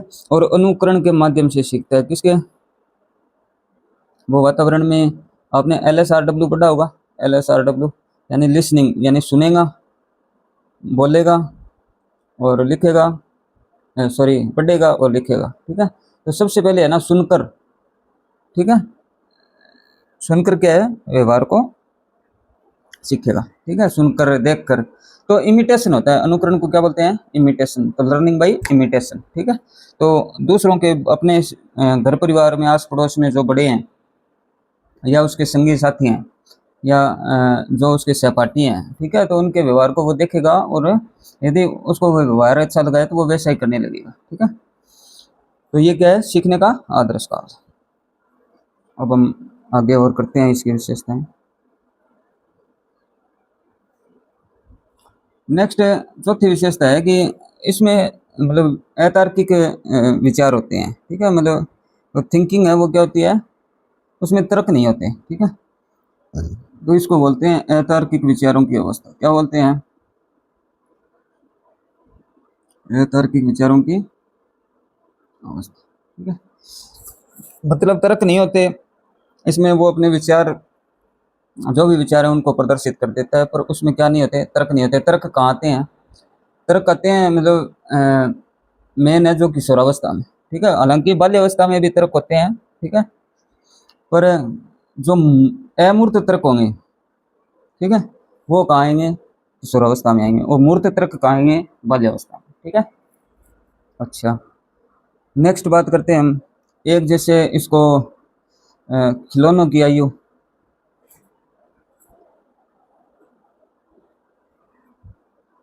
टॉय एज क्या बोलते हैं? खिलौनों की आयु, यानी टॉय एज क्या बोलते हैं? Toy age. ठीक है। अच्छा, अतार्किक विचारों को इंग्लिश में मैं लिख देता हूँ, age of irrational irrational thinking. ठीक है। अच्छा, जो सीखने का आदर्श काल है ना, उसको लिख लेना आइडियल एज ऑफ लर्निंग या आइडल एज ऑफ लर्निंग। ठीक है। Ideal age. अच्छा, ये होगी टॉय एज, यानी शेष अवस्था में क्या है कि बच्चा खिलौनों से ज़्यादा खेलता है। ठीक है। और इसमें दो गुण और होते हैं। एक होता है एनिमिज्म, यानी जीववाद में विश्वास। जीववाद में विश्वास, या इसको बोलते हैं कल्पना की सजीवता। क्या बोलते हैं? कल्पना की सजीवता। ठीक है। इंग्लिश में बोलते हैं इसको एनिमिज्म। क्या बोलते हैं? एनिमिज्म। यानी ये क्या करेगा, जो निर्जीव वस्तुएं क्या है, निर्जीव वस्तुएं, उनको क्या समझेगा? सजीव समझेगा। सजीव समझेगा। यानी आपने अगर आपके घर में आस पड़ोस में कोई बच्चा है तो आपने देखा होगा, जैसे उस वो गिर जाता है या उसके चोट लग जाती है, ठीक है, तो वो क्या बोलता है कि मुझे मेज ने मारा, मुझे कुर्सी ने मारा, ठीक है, मुझे दीवार ने मारा, मुझे इस फलानी चीज़ ने मारा। ठीक है। यानी वो हर जो निर्जीव वस्तु है ना वातावरण में, उसको क्या समझेगा? सजीव समझेगा। ठीक है। अच्छा, इसके अलावा एनिमिज्म का उदाहरण जैसे एक क्वेश्चन आया था इसमें सीटेट में कि आज सूर्य बहुत क्रोधित है। ठीक है। या आज सूर्य क्रोधित है। ठीक है। तो क्या सूर्य क्रोधित होता है क्या? और वो क्या समझ रहा है? उसको सजीव समझ रहा है। ठीक है। तारे मुस्कुरा रहे हैं, तारे मुस्कुरा मुस्कुरा रहे हैं। ठीक है। चांद हंस रहा है, चांद हंस रहा है। ठीक है। तो ये चीज़ें क्या आ गई, मतलब एनिमिज्म बोलते हैं इसको। क्या बोलते हैं? एनिमिज्म। ठीक है। तो वो निर्जीव वस्तुओं को सजीव समझता है, उसके आधार पर तर्क देता है। ठीक है। तो इसको बोलते हैं एनिमिज्म। अच्छा, अब हम बढ़ते हैं आगे। ये जो खिलौनों की एज है ना, ये लगभग 2.5 से 5 वर्ष मानी जाती है। ठीक है, अब हम करते हैं इसकी जो अन्य विशेषताएं हैं। ठीक है, जैसे एक तो आ गया शारीरिक विकास में तीव्रता। क्या आएगा? शारीरिक विकास में तीव्रता। शारीरिक विकास क्या होगा? तीव्र गति से होगा। उसके अलावा मानसिक विकास में तीव्रता क्या आएगा? मानसिक विकास में तीव्रता। ठीक है, उसके अलावा जो इसकी सीखने की मतलब जो प्रक्रिया है वो भी क्या होगी? तीव्र होगी। ठीक है, जिसको इंग्लिश में बोलते हैं स्पीडी लर्निंग। तो हम लिखेंगे सीखने की तीव्र गति। सीखने की तीव्र गति यानी स्पीडी लर्निंग क्या बोलते हैं? Speedy learning. ठीक है, अच्छा ये तो हो गया। अच्छा, एक हमें पता है कि जो शिशु होते हैं वो अपने से जो बड़े हैं, जो घर परिवार में, उन पर निर्भर रहते हैं। ठीक है, तो हम कह सकते हैं कि दूसरों पर निर्भरता, डिपेंडेंसी, दूसरों पर निर्भरता। ठीक है, यानी डिपेंडेंसी, डिपेंडेंसी होगी। अच्छा, और नैतिकता का अभाव हो गया। क्यों? नैतिकता तो आगे जाके आएगी। ठीक है, नैतिकता का विकास तो किशोरावस्था में या बाल्यावस्था में उसकी शुरुआत हो जाती है। ठीक है, किशोरावस्था में पूरी तरह हो जाता है। तो नैतिकता का विकास या नैतिकता का अभाव बोल देते हैं। नैतिकता का अभाव, विकास नहीं होगा, क्या होगा? अभाव। अच्छा, और और जो एक हम कह विशेषता आती है शिशुअवस्था की, जो इनकी बेसिक इंस्टिंक्ट होती है, मतलब मूल प्रवृत्ति। ठीक है, तो मूल मूल प्रवृत्तियों मूल प्रवृत्तियों पर आधारित क्या होगा? व्यवहार हो। ठीक है, मूल प्रवृत्तियों पर आधारित है व्यवहार, यानी जो संवेग हो गए इनके, और मतलब जो मूल प्रवृत्तियां हैं उन पर आधारित है, जो संवेग होते हैं उसके आधार पर क्या होगा? इनका व्यवहार होगा। ठीक है, अच्छा, और जैसे एक टर्म आती है आत्म केंद्रितता। क्या आती है? आत्म केंद्रित। ठीक है, इसको इंग्लिश में बोलते हैं ईगो सेंट्रिज्म। क्या बोलते हैं? Ego centrism. ईगो सेंट्रिज्म क्या होता है? जैसे ये अपने आप को ही, जैसे हम देखते हैं कि एक जो 0 से 6 वर्ष का बालक है, वो जैसे अपने माता पिता के साथ क्रिकेट खेल रहा है या कोई भी अन्य खेल खेल रहा है। ठीक है, तो जैसे क्रिकेट खेल रहा होगा तो वो जैसे आउट हो गया। क्या हो गया? आउट। तो इसके पापा बोलेंगे कि आउट हो गया, अब मेरी बारी है। तो वो क्या बोलेगा? मैं आउट नहीं हुआ हूँ। ठीक है, तो उसको दोबारा खिलाया जाता है।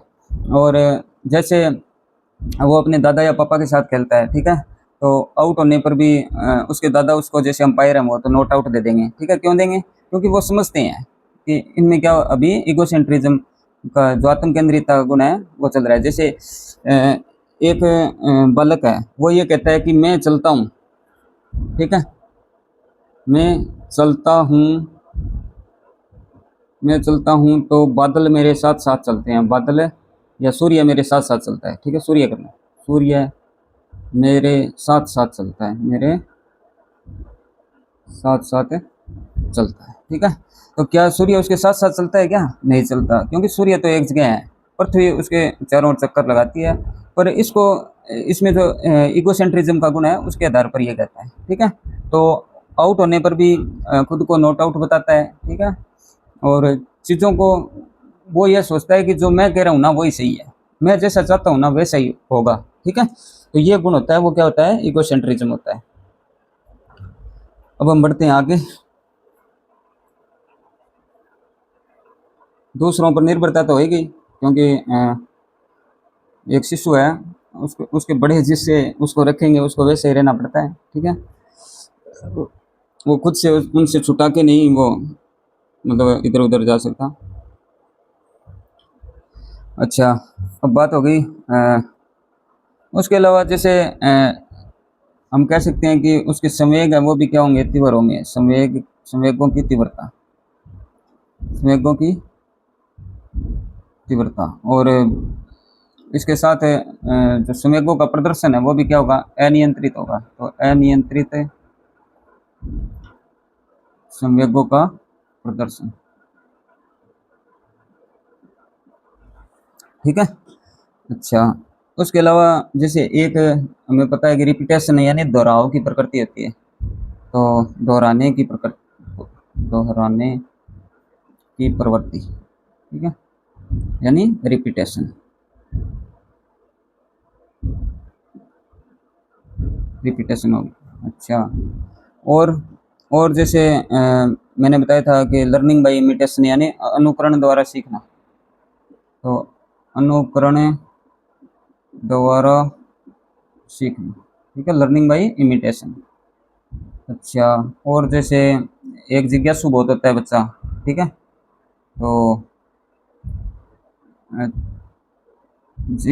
तीव्र जिज्ञासा लिख सकते हैं आप, तीव्र जिज्ञासा की प्रवृत्ति, ठीक है। अच्छा, क्यूरियोसिटी ज़्यादा होती है बच्चे में, ठीक है, हर चीज़ों को जानने की इच्छा होती है। अच्छा, और जैसे जो सामाजिकता की भावना है, तो सामाजिकता की भावना की शुरुआत हो जाएगी, ठीक है। सामाजिकता की शुरुआत यहीं से हो जाती है। हालांकि विकास आगे जाके होता है, पर शुरुआत मानी जाती है, ठीक है। यदि आपको ये बोले कि सामाजिकता का विकास, तो वो बाल्यावस्था, ठीक है। यदि आपको पूछे सामाजिकता की शुरुआत, तो शैशवावस्था, ठीक है। अच्छा, और जैसे एक इसको चैटर बॉक्स बोलते हैं, जिसको बक्की अवस्था बोलते हैं, क्या चैटर बॉक्स को, बक्की अवस्था,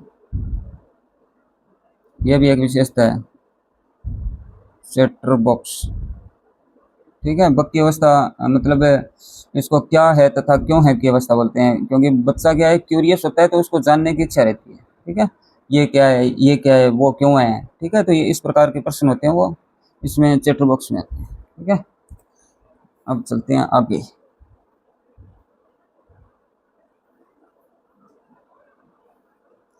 अच्छा, नेक्स्ट विशेषता आती है अपनी, चैटर बॉक्स आ गया। और एक मैंने बता दिया आपको, अतार्किक चिंतन की अवस्था, यानी तर्क नहीं होते, तो अतार्किक चिंतन की अवस्था भी कौन सी है, शेष अवस्था है, अतार्किक चिंतन की अवस्था, ठीक है। अच्छा, एक इसको जीन पियाजे ने बोला था नेमिंग एक्सप्लोजन, ठीक है, नामकरण विस्फोट की अवस्था क्या बोलते हैं, नामकरण विस्फोट की अवस्था, ठीक है, यानी नेमिंग एक्सप्लोजन,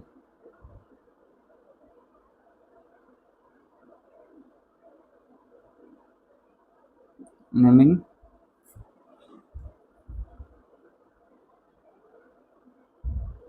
एक्सप्लोजन, ठीक है। अच्छा, मेन विशेषताएं हमारी हो चुकी है, ठीक है। जैसे एक दो चीज़ें और रहती है इसमें, जैसे भाषा विकास आ गया, ठीक है। और एक इसमें आता है टू वर्ड फ्रेज, क्या आता है, टू वर्ड फ्रेज, ठीक है। इसको बोलते हैं तार वाली भाषा, जो तार वाली भाषा, ये विशेष अवस्था में ही आती है। क्योंकि बच्चा है ना, जैसे दो शब्दों वाली भाषा बोलता है, टू वर्ड फ्रेज को क्या बोलते हैं, दो शब्दों वाली भाषा, ठीक है। टू वर्ड फ्रेज यानी जैसे मिल्क गोन, क्या बोलेगा, मिल्क गोन, मैंगो, मैंगो कट, ठीक है, ऐसे दो शब्दों वाली भाषा, ठीक है। तो तार वाली भाषा इसलिए बोला जाता है क्योंकि जब जैसे आर्मी में कोई घर का सदस्य है, वो कार्य रहता है, तो उसको जैसे कोई तार भेजा जाता है ना, पत्र, तो पत्र में क्या है कि उसमें जैसे अब तो चलो बहुत सुविधा हो गई, पहले ऐसे होता था कि जितना हो सके ना उतना शॉर्ट में वो तार भेजा जाता था, क्योंकि पैसे लगते थे उसके वजन के हिसाब से या अक्षरों के हिसाब से, ठीक है। तो उसमें जो अक्षर लिखे हुए हैं पत्र में, उसके हिसाब से पैसे लगते थे, ठीक है। तो जैसे भाई बीमार है या माँ बीमार है, तो उसको पत्र लिखना होता था, तो इतना लिखते थे, मदर इल, ठीक है, क्या लिखते थे, मदर इल कम सून, कम सून, बस ये इसको तार वाली भाषा इसलिए बोलते हैं, ठीक है। मतलब पूरी बात को 4 शब्दों में समेट दिया, ठीक है। तो अब अपनी शेष अवस्था की बात हो चुकी है मेन, ठीक है। बाकी हमें जो जीन पियाजे का सिद्धांत पढ़ेंगे या अन्य जो भी सिद्धांत पढ़ेंगे उनमें भी थोड़ी बहुत विशेषताएं आ जाएगी, तो वहाँ से कवर हो जाएगा, ठीक है। तो अब सेकंड बात करते हैं हम 2 नंबर पर, बाल्यावस्था। बाल्यावस्था यानी चाइल्डहुड, 7 से 12 वर्ष, 7 से 12, ठीक है। अच्छा, अब इसमें जैसे इसको शैक्षिक दृष्टि से महत्वपूर्ण काल माना जाता है बाल्यावस्था को, इसको शैक्षिक दृष्टि से महत्वपूर्ण, ठीक है। अच्छा, और जैसे सृजनात्मक कार्यों में यानी क्रिएटिविटी,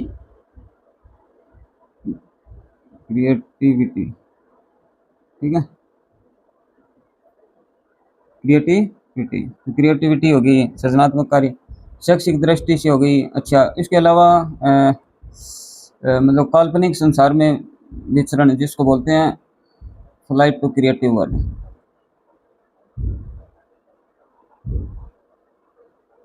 यानी सृजनात्मक संसार में विचरण करेगा, ठीक है। अच्छा, ये चीज़ें आ गई इसमें मेन, ठीक है। तो अब हमें इसके कुछ विशेषताएं पढ़ेंगे। ये तो मैंने बाल्यावस्था के बारे में बताया कि ये शैक्षिक दृष्टि से क्या है, महत्वपूर्ण है। और अब इसकी विशेषताओं के बारे में पढ़ते हैं कि कौन कौन सी ऐसी मुख्य इसकी विशेषताएं हैं, ठीक है। जैसे विशेषताओं में पहला आ गया, जैसे एक तो इसको बताया गया कि जीवन का क्या है, अनोखा काल है, क्या है, अनोखा काल, ठीक है। यूनिक एज बताते हैं इसको, क्या बताते हैं, यूनिक एज, बाल्यावस्था, ठीक है। अच्छा, एक पहले वाली खिलौनों की आयु थी, तो ये होगी खेल की आयु, क्या हो गई, खेल की आयु, खेल की आयु यानी वो तो ये एज थी, ये क्या है, प्ले एज, क्या है, प्ले एज, ठीक है। अच्छा, अब खेलेगा तो मतलब अपने दोस्तों के साथ खेलेगा, ठीक है, तो इसको गैंग एज भी बोलते हैं, क्या बोलते हैं, गैंग एज या टोली आयु, क्या बोलते हैं, टोली आयु, ठीक है, गैंग एज। अच्छा, गैंग एज हो गई। और जैसे पहले अतार्किक चिंतन था, ठीक है, तो बाल्यावस्था में आ जाता है मूर्त चिंतन, यानी मूर्त वस्तुओं को देख कर उनके बारे में चिंतन करता है, ठीक है। तो इसको बोलते हैं मूर्त चिंतन की अवस्था, मूर्त चिंतन की अवस्था। इसको बोलते हैं कॉन्क्रीट थिंकिंग, क्या बोलते हैं, कॉन्क्रीट,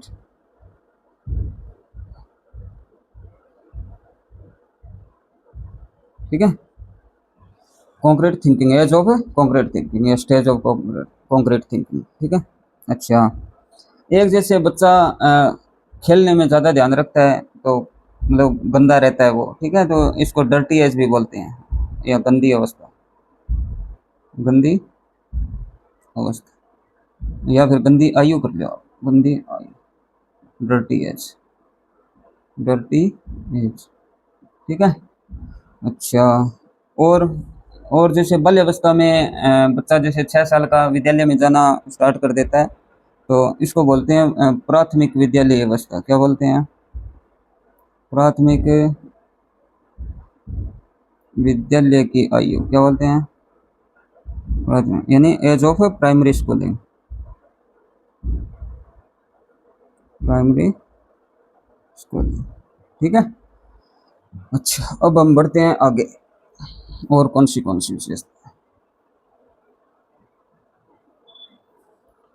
अच्छा ये हो गई। और एक इसको बोलते हैं pseudo maturity, age of pseudo maturity यानी मिथ्या परिपक्वता, क्या बोलते हैं, मिथ्या परिपक्वता यानी आभासी आयु, क्या बोलते हैं,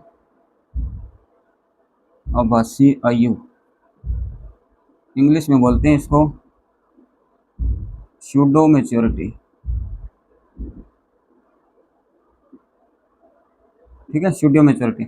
इसका मतलब क्या है कि बाल्य अवस्था में जैसे हम देखते हैं कि बालक या बालिकाएं हैं वो क्या है, खेलती है किसके साथ, जैसे डॉक्टर वाली किट होगी, डॉक्टर किट लाते हैं बच्चे प्लास्टिक के खिलौने, ठीक है, तो वो क्या है डॉक्टर बन जाते हैं, ठीक है, और वो मतलब सबका घर में चेकअप करते हैं, ठीक है, तो वो मतलब एक बड़े की तरह जो व्यवहार प्रदर्शित करते हैं, एक डॉक्टर की भूमिका निभाने की कोशिश करते हैं, या जो बालिकाएं हैं वो जो गुड़िया होती है उसके साथ खेलती है, उससे बातें करती है, ठीक है, तो ये उसमें जैसे मतलब एनिमिज्म इगोसेंट्रिज्म ये भी आता है, पर सॉरी, एनिमिज्म इगोसेंट्रिज्म नहीं आएगा, वो शेष अवस्था में आएगा।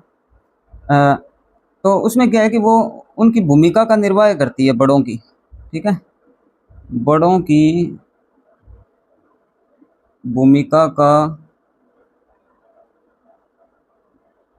आभासी, या आप ये लिख लो आभासी भूमिका का निर्वाह, ठीक है, आभासी भूमिका का निर्वाह करती है, ठीक है, तो ये क्या हो गया, जैसे डॉक्टर की किट हो गई तो वो जैसे डॉक्टर बन जाएगा, या फिर हम देखते हैं कि जैसे बूढ़े आदमी हाथ में कुछ छड़ी पकड़कर चलते हैं, तो बाल्यावस्था में बालक है वो जैसे बूढ़ों की जो वृद्ध व्यक्ति की जो छड़ी है उसको पकड़कर भी चलकर खुद को मतलब बूढ़ा बताने की कोशिश करता है, या उसके जैसा उनके जैसा व्यवहार करता है, ठीक है, तो ये होती है आभासी आयु, इसको बोलते हैं मिथ्या परिपक्वता, ठीक है, सूडो मैच्योरिटी, ठीक है।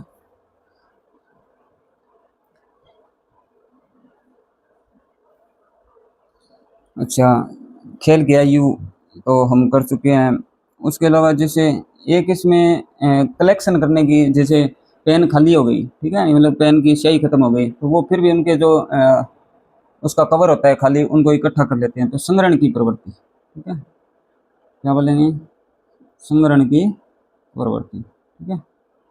अच्छा, संग्रहण की प्रवृत्ति आ गई, और एक जैसे हेलो होलो फ्रेंडशिप बोलते हैं, उसको बोलते हैं खोखली मित्रता की आयु, क्या बोलते हैं, खोखली मित्रता की आयु, कौन सी है, बाल्यावस्था है, यानी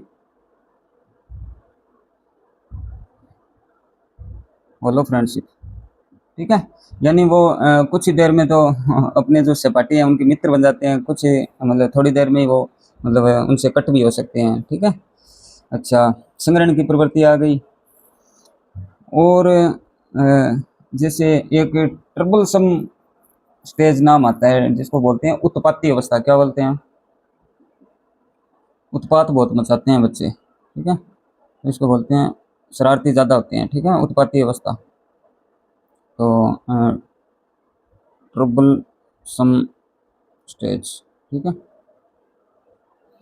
अच्छा, उत्पत्ति अवस्था आ गई, और एक मतलब इसको बोलते हैं एज ऑफ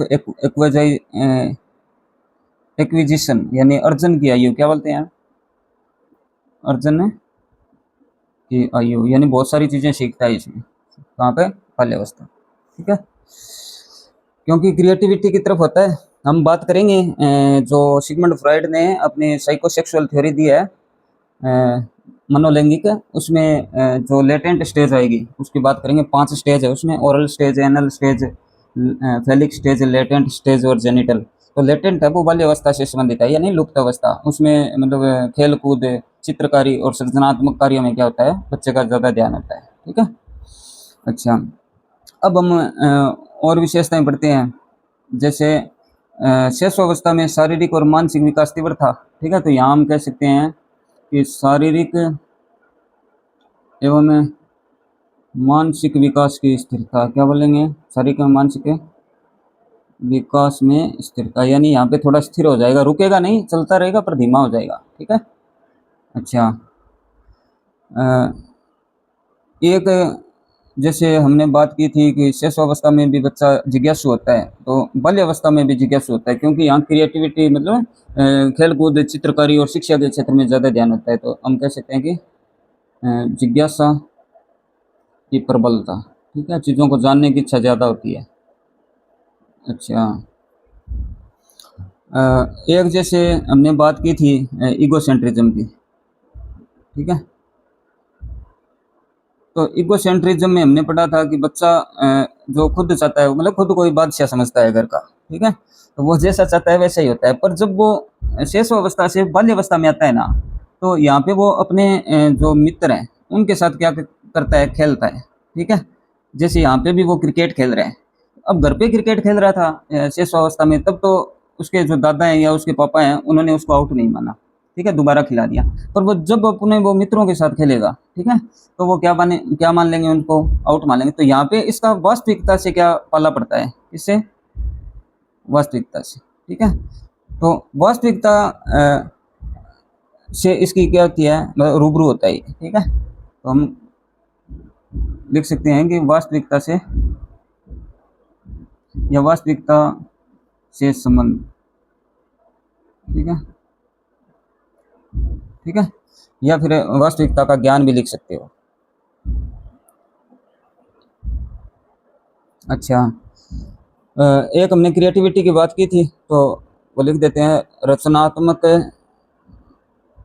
कार्यों में संलग्नता या भागीदारी या हिस्सेदारी, ठीक है, भागीदारी।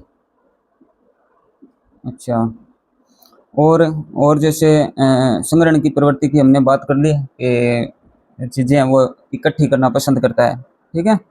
अच्छा, एक हमने बात की थी शेष अवस्था में कि वहाँ पे संवेगों का अनियंत्रित प्रदर्शन होता है, यानी संवेगों पर नियंत्रण नहीं होता। तो यहाँ पे जो संवेग है, संवेगों पर नियंत्रण की क्या हो जाएगी, शुरुआत हो जाएगी, क्या हो जाएगी, शुरुआत, ठीक है। अच्छा, और जैसे हमने बात की थी शेष अवस्था में जो नैतिक विकास है उसका क्या होता है, अभाव होता है। तो यहाँ पे हम लिख सकते हैं कि नैतिक गुणों के विकास, नैतिक गुणों के विकास की शुरुआत, ठीक है। अच्छा, नैतिक गुणों पर हो गए। अच्छा, इसके अलावा हमने शेषावस्था में बात की थी कि जो सामाजिक विकास है उसका मतलब उसकी शुरुआत हो जाती है। तो यहाँ पे हम लिख सकते हैं कि वहाँ पे तो शुरुआत हुई थी, तो हम लिख देंगे सामाजिक गुणों का विकास। और मैंने बताया था विकास कहाँ होगा, बाल्यावस्था में, ठीक है। अब हम आगे बढ़ते हैं और बात करते हैं इसकी विशेषताओं की।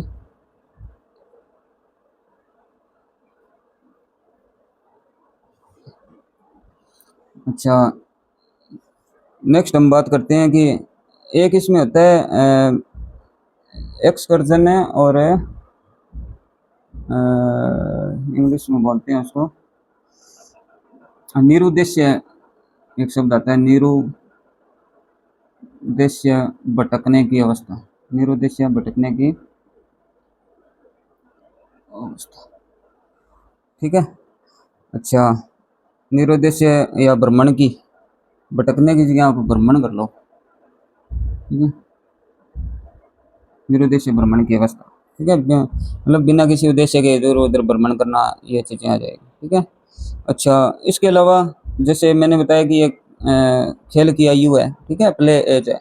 तो ये क्या होगा कि जो सामूहिक खेल है उसमें क्या लेगा, रुचि लेगा। तो सामूहिक खेलों में रुचि, सामूहिक खेलों में रुचि, ठीक है।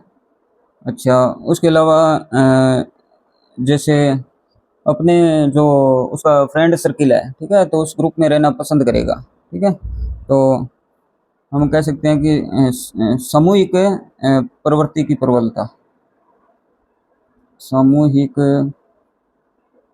प्रवृत्ति की प्रबलता, ठीक है। अच्छा, और जैसे हमने ये बात की थी कि जैसे पढ़ेंगे हम शेष अवस्था में जैसे काम प्रवृत्ति है वो तीव्र होती है, काम प्रवृत्ति यानी सेक्सुअल इंस्टिंक्ट है, वो क्या है, जैसे मुख में होगी, फिर गुदा में जाएगी, फिर जननांगों में जाएगी, ठीक है। तो हमने जो चौथी स्टेज बात की थी, लेटेंट स्टेज है, उसमें जो मतलब है उसको लुप्त अवस्था बोलते हैं। तो हम यहाँ पर लिख सकते हैं कि काम प्रवृत्ति है, काम प्रवृत्ति यहाँ पे सुप्त या लुप्त, ठीक है, सुप्त या लुप्त, ठीक है। तो यहाँ पे काम प्रवृत्ति है वो रचनात्मक और सृजनात्मक कार्यों की तरफ क्या होती है, ज़्यादा होती है। अच्छा, और जैसे इस एज में मतलब जो विपरीत लिंगी आकर्षण है वो नहीं होगा, ठीक है। तो विपरीत लिंगी विकर्षण क्या होगा, विकर्षण, ठीक है। मतलब लड़के हैं वो लड़कों के साथ ही खेलेंगे और लड़कियां हैं वो लड़कियों के साथ खेलेंगे, ठीक है। और किशोरावस्था में लड़के लड़कियों का पता है आपको, ठीक है। तो वो उनके आकर्षण मतलब बढ़ जाता है, उसमें आकर्षण होता है। अच्छा, अब हम बात करते हैं जैसे जो कंपटीशन की भावना है वो भी यहाँ पे आ जाती है। तो प्रतिस्पर्धा क्या बोलते हैं, कंपटीशन को प्रतिस्पर्धा की भावना क्या हो जाएगी, प्रारंभ, भावना का प्रारंभ, ठीक है। अच्छा, और जैसे मूर्त चिंतन पर लिख लिया क्या हमने, मेरे याद नहीं आ रहा, बता दिया कि नहीं। तो मूर्त चिंतन की अवस्था हो गई, ठीक है, मूर्त चिंतन आ जाएगा यहाँ पे। अच्छा, और जैसे नकारात्मक प्रवृत्तियां हैं जैसे झूठ बोलना है, चोरी करना है, ये भी आ सकती है यदि उसको वातावरण सही नहीं मिल रहा है तो, ठीक है। और इसके अलावा जो एक्स्ट्रा वर्जन है, जो इसकी इंस्टिंक्ट है, मतलब जो बहिर्मुखी प्रवृत्तियां हैं जैसे घूमने फिरना है या फिर कोई सामाजिक कार्य है उसमें भाग लेना है, वो आ जाएगी, ठीक है। तो मुख्य मुख्य बातें हम कर चुके हैं, ठीक है। तो ये है बाल्यावस्था और उसकी विशेषता।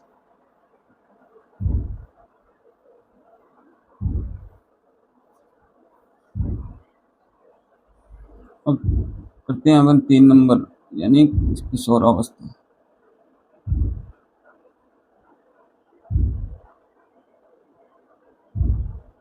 एडोलसेंस, ठीक है, 13 से 19 वर्ष, ठीक है।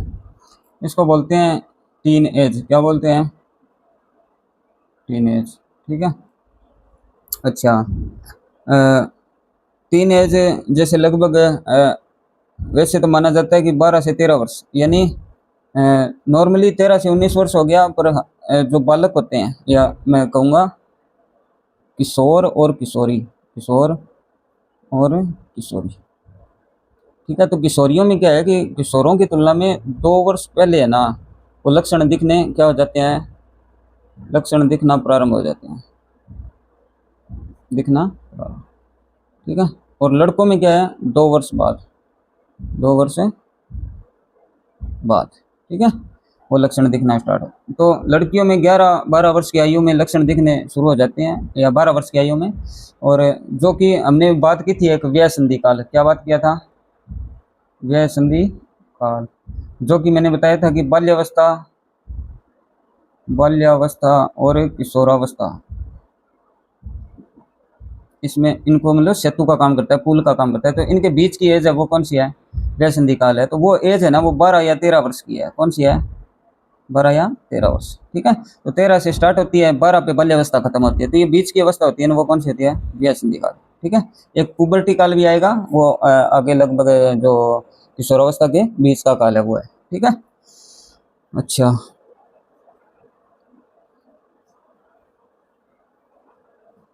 तो अब हम इसकी विशेषताओं के बारे में पढ़ लेते हैं, ठीक है। किशोरावस्था की मतलब क्या क्या नाम है या अन्य जो विशेषताएं, ठीक है। तो सबसे पहले बात करते हैं कि इसको आंधी और तूफान की अवस्था बोलते हैं, क्या बोलते हैं, हेडी कमेटी है उसको एक स्टेटमेंट है कि किशोरावस्था है वो आंधी तूफान और झंझावातों की अवस्था है, ठीक है। तो आंधी तूफान की अवस्था या आयु, आंधी तूफान की आयु, आयु कर लो, अवस्था कर लो एक बार, चलो अवस्था लिख देते हैं, ठीक है। अच्छा, एक जैसे इसमें उलझन बहुत ज़्यादा होती है, ठीक है, तो उलझन की अवस्था भी बोलते हैं, उलझन की अवस्था, ठीक है। अच्छा, एक इसको मतलब गोल्डन एज या स्वर्ण आयु बोलते हैं, क्या बोलते हैं, स्वर्ण आयु यानी गोल्डन एज, गोल्डन एज। ठीक है, एक इसको बसंत आयु या बसंत ऋतु, जीवन की बसंत ऋतु ऐसे भी बोल देते हैं। ठीक है, तो देख लो, चलो जीवन की बस स्प्रिंग सीजन बोलते हैं, इंग्लिश में एक शब्द आता है बसंत ऋतु। ठीक है, हाँ,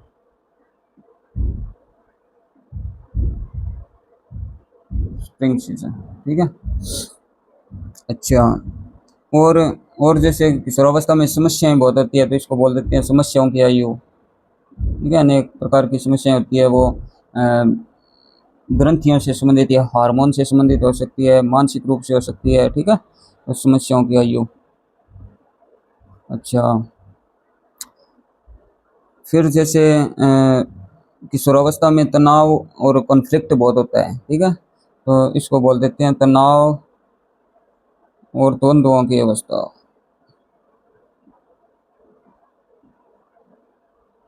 की अवस्था यानी stress and conflict, conflict age, age या स्टेज। ठीक है, तो ये कुछ नाम आते हैं। इसके अलावा एक इसको जैसे जीवन का कठिन काल भी बोलते हैं, जीवन का कठिन काल। ठीक है, बहुत सारे नाम आते हैं इसके, जीवन का कठिन काल, किशोरावस्था को ही बोलते हैं। एक जैसे वह बाल्यावस्था में मूर्त चिंतन था, तो यहाँ पे आ जाएगा अमूर्त, अमूर्त चिंतन की अवस्था। ठीक है, अमूर्त चिंतन की अवस्था यानी तर्क होगा इसमें, और अमूर्त होगा। जैसे ट्रेन का नाम लेगा तो ट्रेन की तस्वीर है वो दिमाग में आ जाएगी उसके। ठीक है, तो ट्रेन सामने नहीं होने पर भी क्या है, वो ट्रेन का उसके बारे में अपने विचार बता सकता है। ठीक है, या सोच सकता है, तो वो अमूर्त चिंतन हो गया। ठीक है, अच्छा। एक जैसे शीशा बहुत देखते हैं किशोरावस्था में जो किशोर होते हैं। ठीक है, तो इसको बोलते हैं या श्रृंगार बहुत करते हैं, तो हम कह सकते हैं श्रृंगार की आयु। क्या बोलते हैं? श्रृंगार की आयु। अच्छा, एक इसको एज ऑफ ब्यूटी भी बोलते हैं, सुंदरता की आयु, सुंदरता की आयु। जैसे हमें ना लर्निंग में पढ़ेंगे ट्रायल एंड एरर थॉर्नडाइक का। ठीक है, तो उसमें एक आता है मानसिक वर्ती का नियम। उसमें एक उदाहरण आता है कि मतलब किशोरावस्था से संबंधित है वो, कि प्रेम में लिप्त लड़की अपनी प्रेमी की तस्वीरों से बातें करती है। ठीक है, तो ये मानसिक वर्ती का नियम आता है। तो ये चीज़ें इस भी किशोरावस्था से संबंधित है। अच्छा, एक टीनेज बोलते हैं, मैंने बता ही दिया था आपको, टीनेज। ठीक है, ये ध्यान रखना है। अच्छा, एक एज ऑफ ब्यूटी, सुंदरता की आयु आ गया, लगभग नाम हो गए। ठीक है, अब हम इसकी कुछ विशेषताओं के बारे में पढ़ लेते हैं।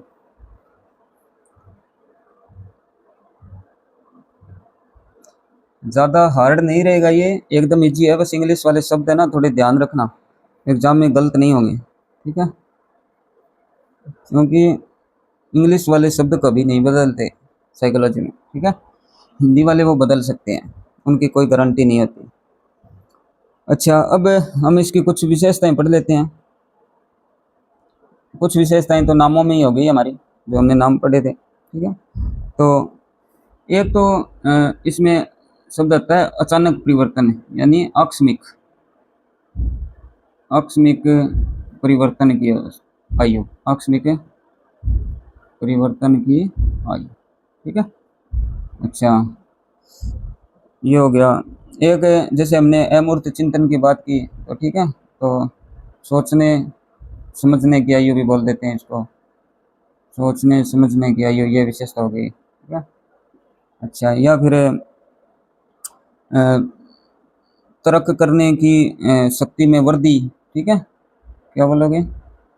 तर्क करने की शक्ति में वृद्धि। ठीक है,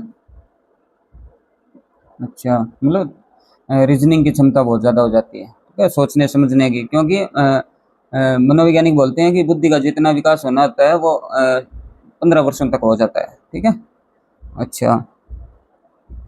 फिर जैसे एक आता है कि किशोर होते हैं वो, मतलब अपना ग्रुप होता है उससे संबंध बहुत मजबूत रखते हैं, तो यहाँ पे एक शब्द आता है घनिष्ठ मित्रता, घनिष्ठ मित्रता या फिर व्यक्तिगत, ठीक है, वह व्यक्तिगत है मित्रता, व्यक्तिगत है मित्रता।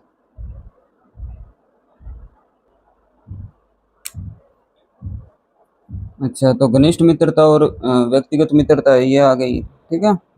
मतलब अपना उनका जो फ्रेंडशिप का ग्रुप है उसमें वो उनके लिए कुछ भी कर सकते हैं, ठीक है, किशोरावस्था में, ठीक है। तो हम वातावरण में भी हम देखते हैं कि जो किशोरों का ग्रुप है वो बहुत ज़्यादा मजबूत होता है, ठीक है। वो आपस में मतलब अ, घनिष्ठता बहुत होती है उनकी मित्रता में, ठीक है। अच्छा, एक हम देखते हैं कि जो किशोर है उनको समायोजन करने में बहुत मतलब कठिनाई होती है, ठीक है। तो हम लिख सकते हैं कि समायोजन का अभाव, लैक ऑफ एडजस्टमेंट, समायोजन का अभाव, ठीक है, लैक ऑफ एडजस्टमेंट। अच्छा, उसके अलावा एक जैसे इनमें स्वतंत्र और विद्रोह की भावना भी होती है, ठीक है, स्वतंत्रता एवं विद्रोह की भावना,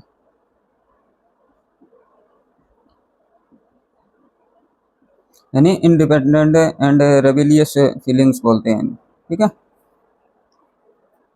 ये नॉर्मल विशेषताएं हैं जो हम अपने वातावरण में देखते हैं,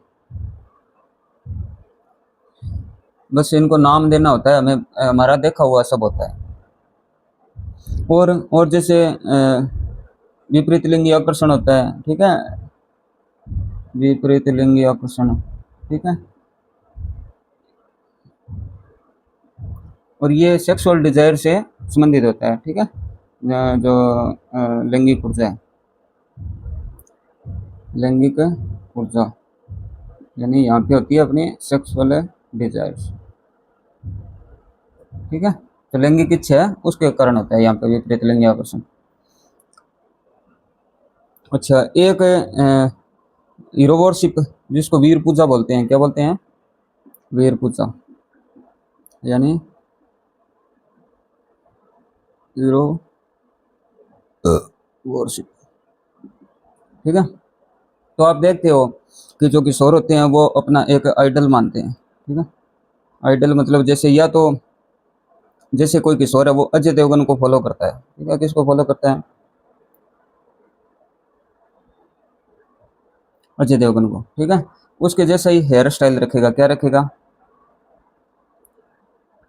या कोई किशोरी है वो जैसे आलिया भट्ट को फॉलो करती है, किसको फॉलो करती है, तो वो उसके जैसे बनना पसंद करेगी, ठीक है, उसके जैसा हेयर स्टाइल रखेगी या मेकअप उसके जैसा करेगी, ठीक है, या कपड़े जो वो पहनती है उनको कॉपी करेगी। अच्छा, उसके अलावा जैसे कोई किशोर या किशोरी है वो अपने जो अध्यापक हैं उनको भी अपना हीरो मान सकती है, ठीक है, अध्यापक को। जैसे एक लड़की है उसने अपनी अध्यापिका को, जैसे एक टीचर है वो उसको बहुत पसंद है, उसके पढ़ाने की शैली वगैरह भी उसको बहुत पसंद है, ठीक है।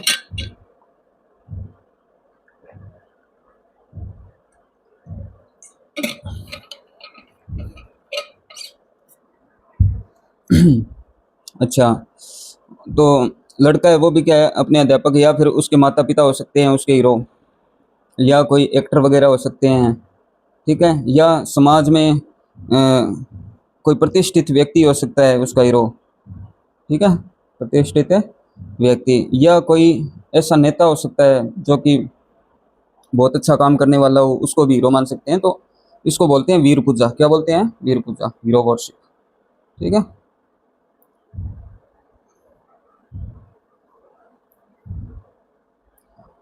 अच्छा, एक सेल्फ स्टीम या सॉरी स्टीम की जो भावना है वो भी होगी, और एक सेल्फ कॉन्शियस की, यानी आत्म चेतना, आत्म चेतना और आत्म सम्मान, आत्म सम्मान, इसकी भावना भी स्वरावस्था में होती है, ठीक है। और इसके अलावा जो उनके पीयर ग्रुप्स हैं, ठीक है, ये हिंदी में व्यय समूह लिख दो, व्यय समूह है, पीयर ग्रुप्स, पीयर ग्रुप्स, ठीक है, इसको ज़्यादा महत्व देंगे पीयर ग्रुप्स को। और जैसे इनमें जो सेक्सुअल है वो मेच्योरिटी आ जाती है, ठीक है। तो हम लिख सकते हैं काम शक्ति में, या काम शक्ति की परिपक्वता, काम शक्ति की परिपक्वता, ठीक है। जो मेच्योरिटी है, जो सेक्सुअल इंस्टिंक्ट है उसमें मेच्योरिटी आ जाएगी। अच्छा, विपरीत लिंगी आकर्षण हो गया, हेट्रोसेक्सुअलिटी बोलते हैं इसको। होमोसेक्सुअलिटी समलिंगी आकर्षण होता है, विपरीत लिंगी हेट्रो हो जाएगा, ठीक है। अच्छा, और जैसे यहाँ पे व्यवसाय का चुनाव भी आता है किशोरावस्था में, व्यवसाय का चुनाव, ठीक है, यानी प्रोफेशन को का सिलेक्शन करते हैं वो। और स्वयं की पहचान हो गई, ठीक है, स्वयं पहचान की खोज, पहचान की खोज, यानी अपनी आइडेंटिटी को या सेल्फ आइडेंटिटी को सर्च करते हैं, ठीक। अच्छा, अमूर्त चिंतन तो हमने बात कर ही ली, अमूर्त चिंतन।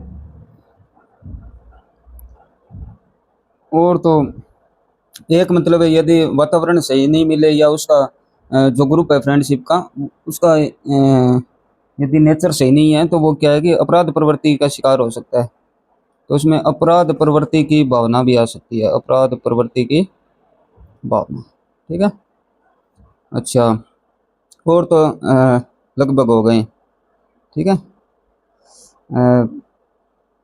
और तो कोई खास नहीं बचा है, लगभग हमने सभी विशेषताएं कर ली है किशोरावस्था की, ठीक है। अब एक दो कुछ परिभाषाएं हैं किशोरावस्था में जो कि महत्वपूर्ण है, और पीजीटी स्तर और टीजीटी स्तर पर ज़्यादा पूछी जाती हैं, बहुत बार पूछ लेते हैं। तो एक तो आती है अपने कोलसनिक की, कोलेसनिक, ठीक है। कोलसनिक की आती है कि जो किशोर है वो जो बड़े हैं उनको अपने मार्ग में बाधा समझते हैं, ठीक है। तो किशोर प्रौढ़ों को अपने मार्ग की बाधा समझते हैं, अपने मार्ग की बाधा समझते हैं, ठीक है। एक तो ये हो गया। एक बिग्गे और हंट की आती है, ठीक है। बिग्गे और हंट की परिभाषा आती है कि जिन समूहों के से किशोरों का संबंध होता है, उनसे उनके लगभग सभी कार्य है वो प्रभावित होते हैं, ठीक है। जैसे मतलब उनका भाषा से संबंधित हो गया, या फिर नैतिकता से संबंधित, या उनकी वैल्यूज है, मूल्य है, या उनकी जो ड्रेसिंग सेंस है, वस्त्र पहनने की जो है, ठीक है, तो वो चीज़ें हैं वो प्रभावित होती है। अच्छा, एक वैलेंटाइन की परिभाषा भी आती है यहाँ पे, ये भी इम्पोर्टेंट है वैलेंटाइन की। वैलेंटाइन बोलते हैं कि किशोरावस्था है वो अपराध की प्रवृत्ति का नाजुक समय है। किशोरावस्था क्या है? अपराध की प्रवृत्ति का क्या है? नाजुक समय है। यानी इस किशोरावस्था में बच्चों पर ज़्यादा ध्यान देना चाहिए, क्योंकि वो अपराध की प्रवृत्ति के शिकार हो सकते हैं, ठीक है। नाजुक समय है।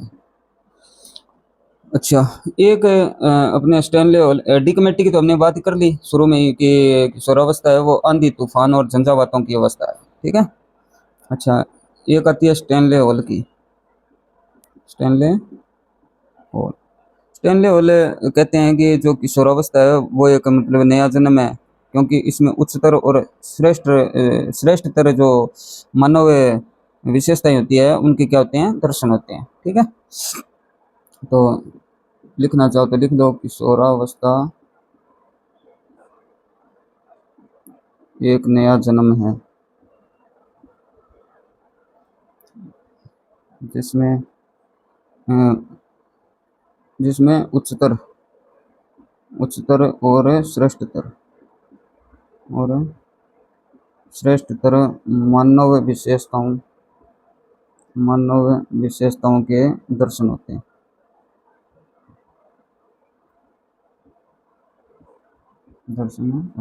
ठीक है। तो ये बात हो गई अपनी कुछ परिभाषाएं, और आप चाहो तो कुछ एक दो परिभाषाएं और कर लेंगे, ठीक है।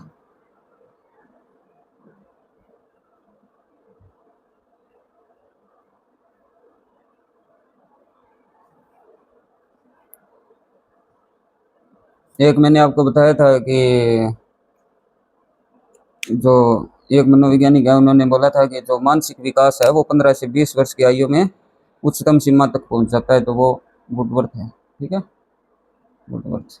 ठीक है, तो इन्होंने बोला कि मानसिक विकास 15 से 20 वर्ष की आयु में अपनी उच्चतम सीमा पर पहुंच जाता है। ठीक है। अच्छा, फिर एक क्रो एंड क्रो की आती है कि किशोर ही है वो वर्तमान की शक्ति और भावी आशा को प्रस्तुत करता है, ये नॉर्मल है। ठीक है, एक ओलिंगबर्थ की आती है परिभाषा। ठीक है, ये इंपॉर्टेंट है, मतलब क्योंकि किशोरावस्था में जो मतलब अचानक परिवर्तन है उनकी बात तो डिग्गे और हंट ने की थी। इन्होंने बोला था कि किशोरा है वो किशोरावस्था है वो एक निरंतर परिवर्तन की प्रक्रिया है तथा ये परिवर्तन है वो अचानक नहीं होते। ठीक है, इन्होंने उलट बात बोली है। अच्छा, और तो लगभग बातें हो गई। ठीक है, और तो कोई खास किशोरावस्था में बच्चे नहीं है। एक इसके किशोरावस्था के दो सिद्धांत आते हैं जिसमें एक तो आकस्मिक विकास का सिद्धांत आता है और एक क्रमिक विकास का सिद्धांत आता है। ठीक है, उनसे प्रश्न बहुत कम पूछे जाते हैं, फिर भी मैं आपको बता देता हूँ। आकस्मिक विकास का सिद्धांत है, जैसे पहला है आकस्मिक आकस्मिक विकास का सिद्धांत, और एक आता है क्रमिक विकास का सिद्धांत। क्या आता है?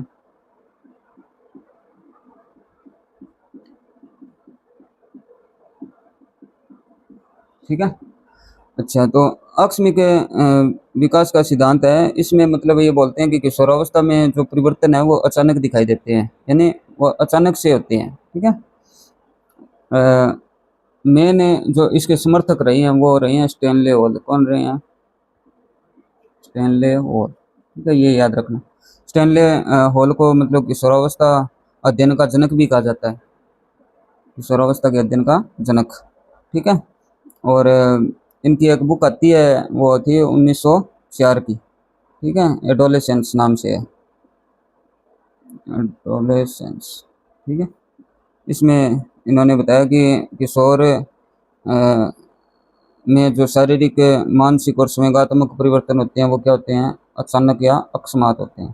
ठीक है, ये बात इन्होंने बोली थी।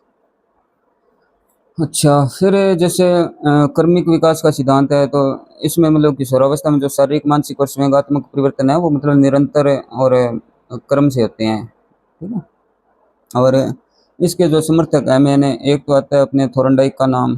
ठीक है, एक इसके साथ आते हैं किंग, और एक अपने आते हैं होलिंगवर्थ। ठीक है, इन तीनों का नाम आता है। और इन्होंने बताया कि जिस प्रकार एक ऋतु के मतलब आने के बाद दूसरी ऋतु मतलब एक ऋतु का आगमन दूसरी ऋतु का अंत होता है। ठीक है, मतलब पहले कोई ऋतु जाएगी तो उसके बाद कोई दूसरी ऋतु आएगी। ठीक है, तो उसी प्रकार है वो जैसे बाल्यावस्था और किशोरावस्था है वो एक दूसरे से संबंधित रहती है। ठीक है, जैसे बाल्यावस्था जाएगी तो किशोरावस्था आएगी, यही बात बोली है इन्होंने, और कोई खास नहीं बोली। और जैसे किशोरावस्था में जो लैंगिक लक्षण है वो प्रदर्शित होने लगते हैं, हमने बात की थी, जिनको प्राइमरी सेक्सुअल कैरेक्टरिस्टिक्स बोलते हैं, मतलब प्राथमिक लैंगिक परिवर्तन। ठीक है, इसमें जैसे बालकों के जो लैंगिक अंग है, ठीक है, लैंगिक अंगों में वृद्धि हो जाएगी। ठीक है, लैंगिक अंगों में क्या होगी? वृद्धि हो जाएगी। और उसके अलावा जो ये तो हो गए प्राइमरी, कौन से हो गए? प्राइमरी। अच्छा, एक द्वितीयक लैंगिक लक्षण होते हैं जिनको सेकेंडरी बोलते हैं। ठीक है, सेकेंडरी में जैसे बाहरी और जो आंतरिक परिवर्तन है वो इसमें आ जाएंगे। ठीक है, तो एक तो जैसे हार्मोन आ गए, हार्मोन का स्त्राव हो गया, जैसे हार्मोन का स्त्राव। ठीक है, जैसे लड़कियों में हो गए प्रोजेस्टेरोन। ठीक है, और एस्ट्रोजन हो गया। ठीक है, और किशोरों में हो गया जैसे एंड्रोजन हो गया। ठीक है, तो ये हार्मोन वगैरह है उनका स्राव होना स्टार्ट हो जाता है। अच्छा, इसके अलावा किशोरों में जैसे टेस्टोस्टेरोन वगैरह है, ये हार्मोन है वो स्रावित होना स्टार्ट हो जाते हैं। एक मार्गेट मीड का प्रयोग आता है, मार्गेट मीड। ठीक है, किशोरों पर ही किया था ये प्रयोग। तो ये एक अमेरिकन साइकोलॉजिस्ट थी, ठीक है।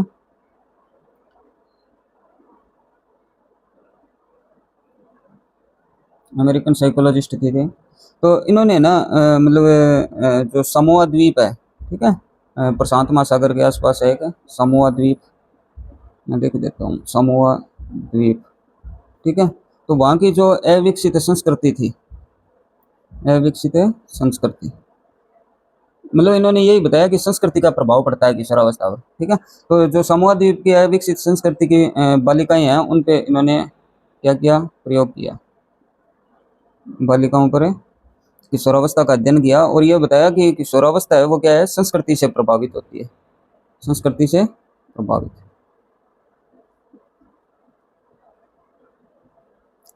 ठीक है। मार्गरेट मीड की एक बुक भी आती है, सेक्स टेम्परामेंट इन 3 प्रिमिटिव सोसाइटीज नाम से, ठीक है। तो उसमें उन्होंने ये बताया था, ठीक है। तो अब लगभग चीज़ें हो गई है। और जैसे विकास के बारे में अन्य जो जैसे शारीरिक विकास है, क्रियात्मक विकास है, या फिर सामाजिक विकास है, संज्ञानात्मक विकास है, नैतिक विकास है, ठीक है। इनके बात हम अलग से कर लेंगे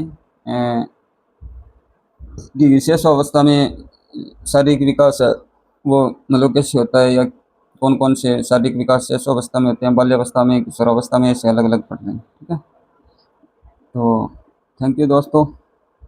और अगर आपको कंटेंट बढ़िया लगे तो सब्सक्राइब करो, ठीक है, लाइक करो, शेयर करो और कमेंट करो, ठीक है। अगर कोई चीज़ पूछनी है तो आप कमेंट कर सकते हो।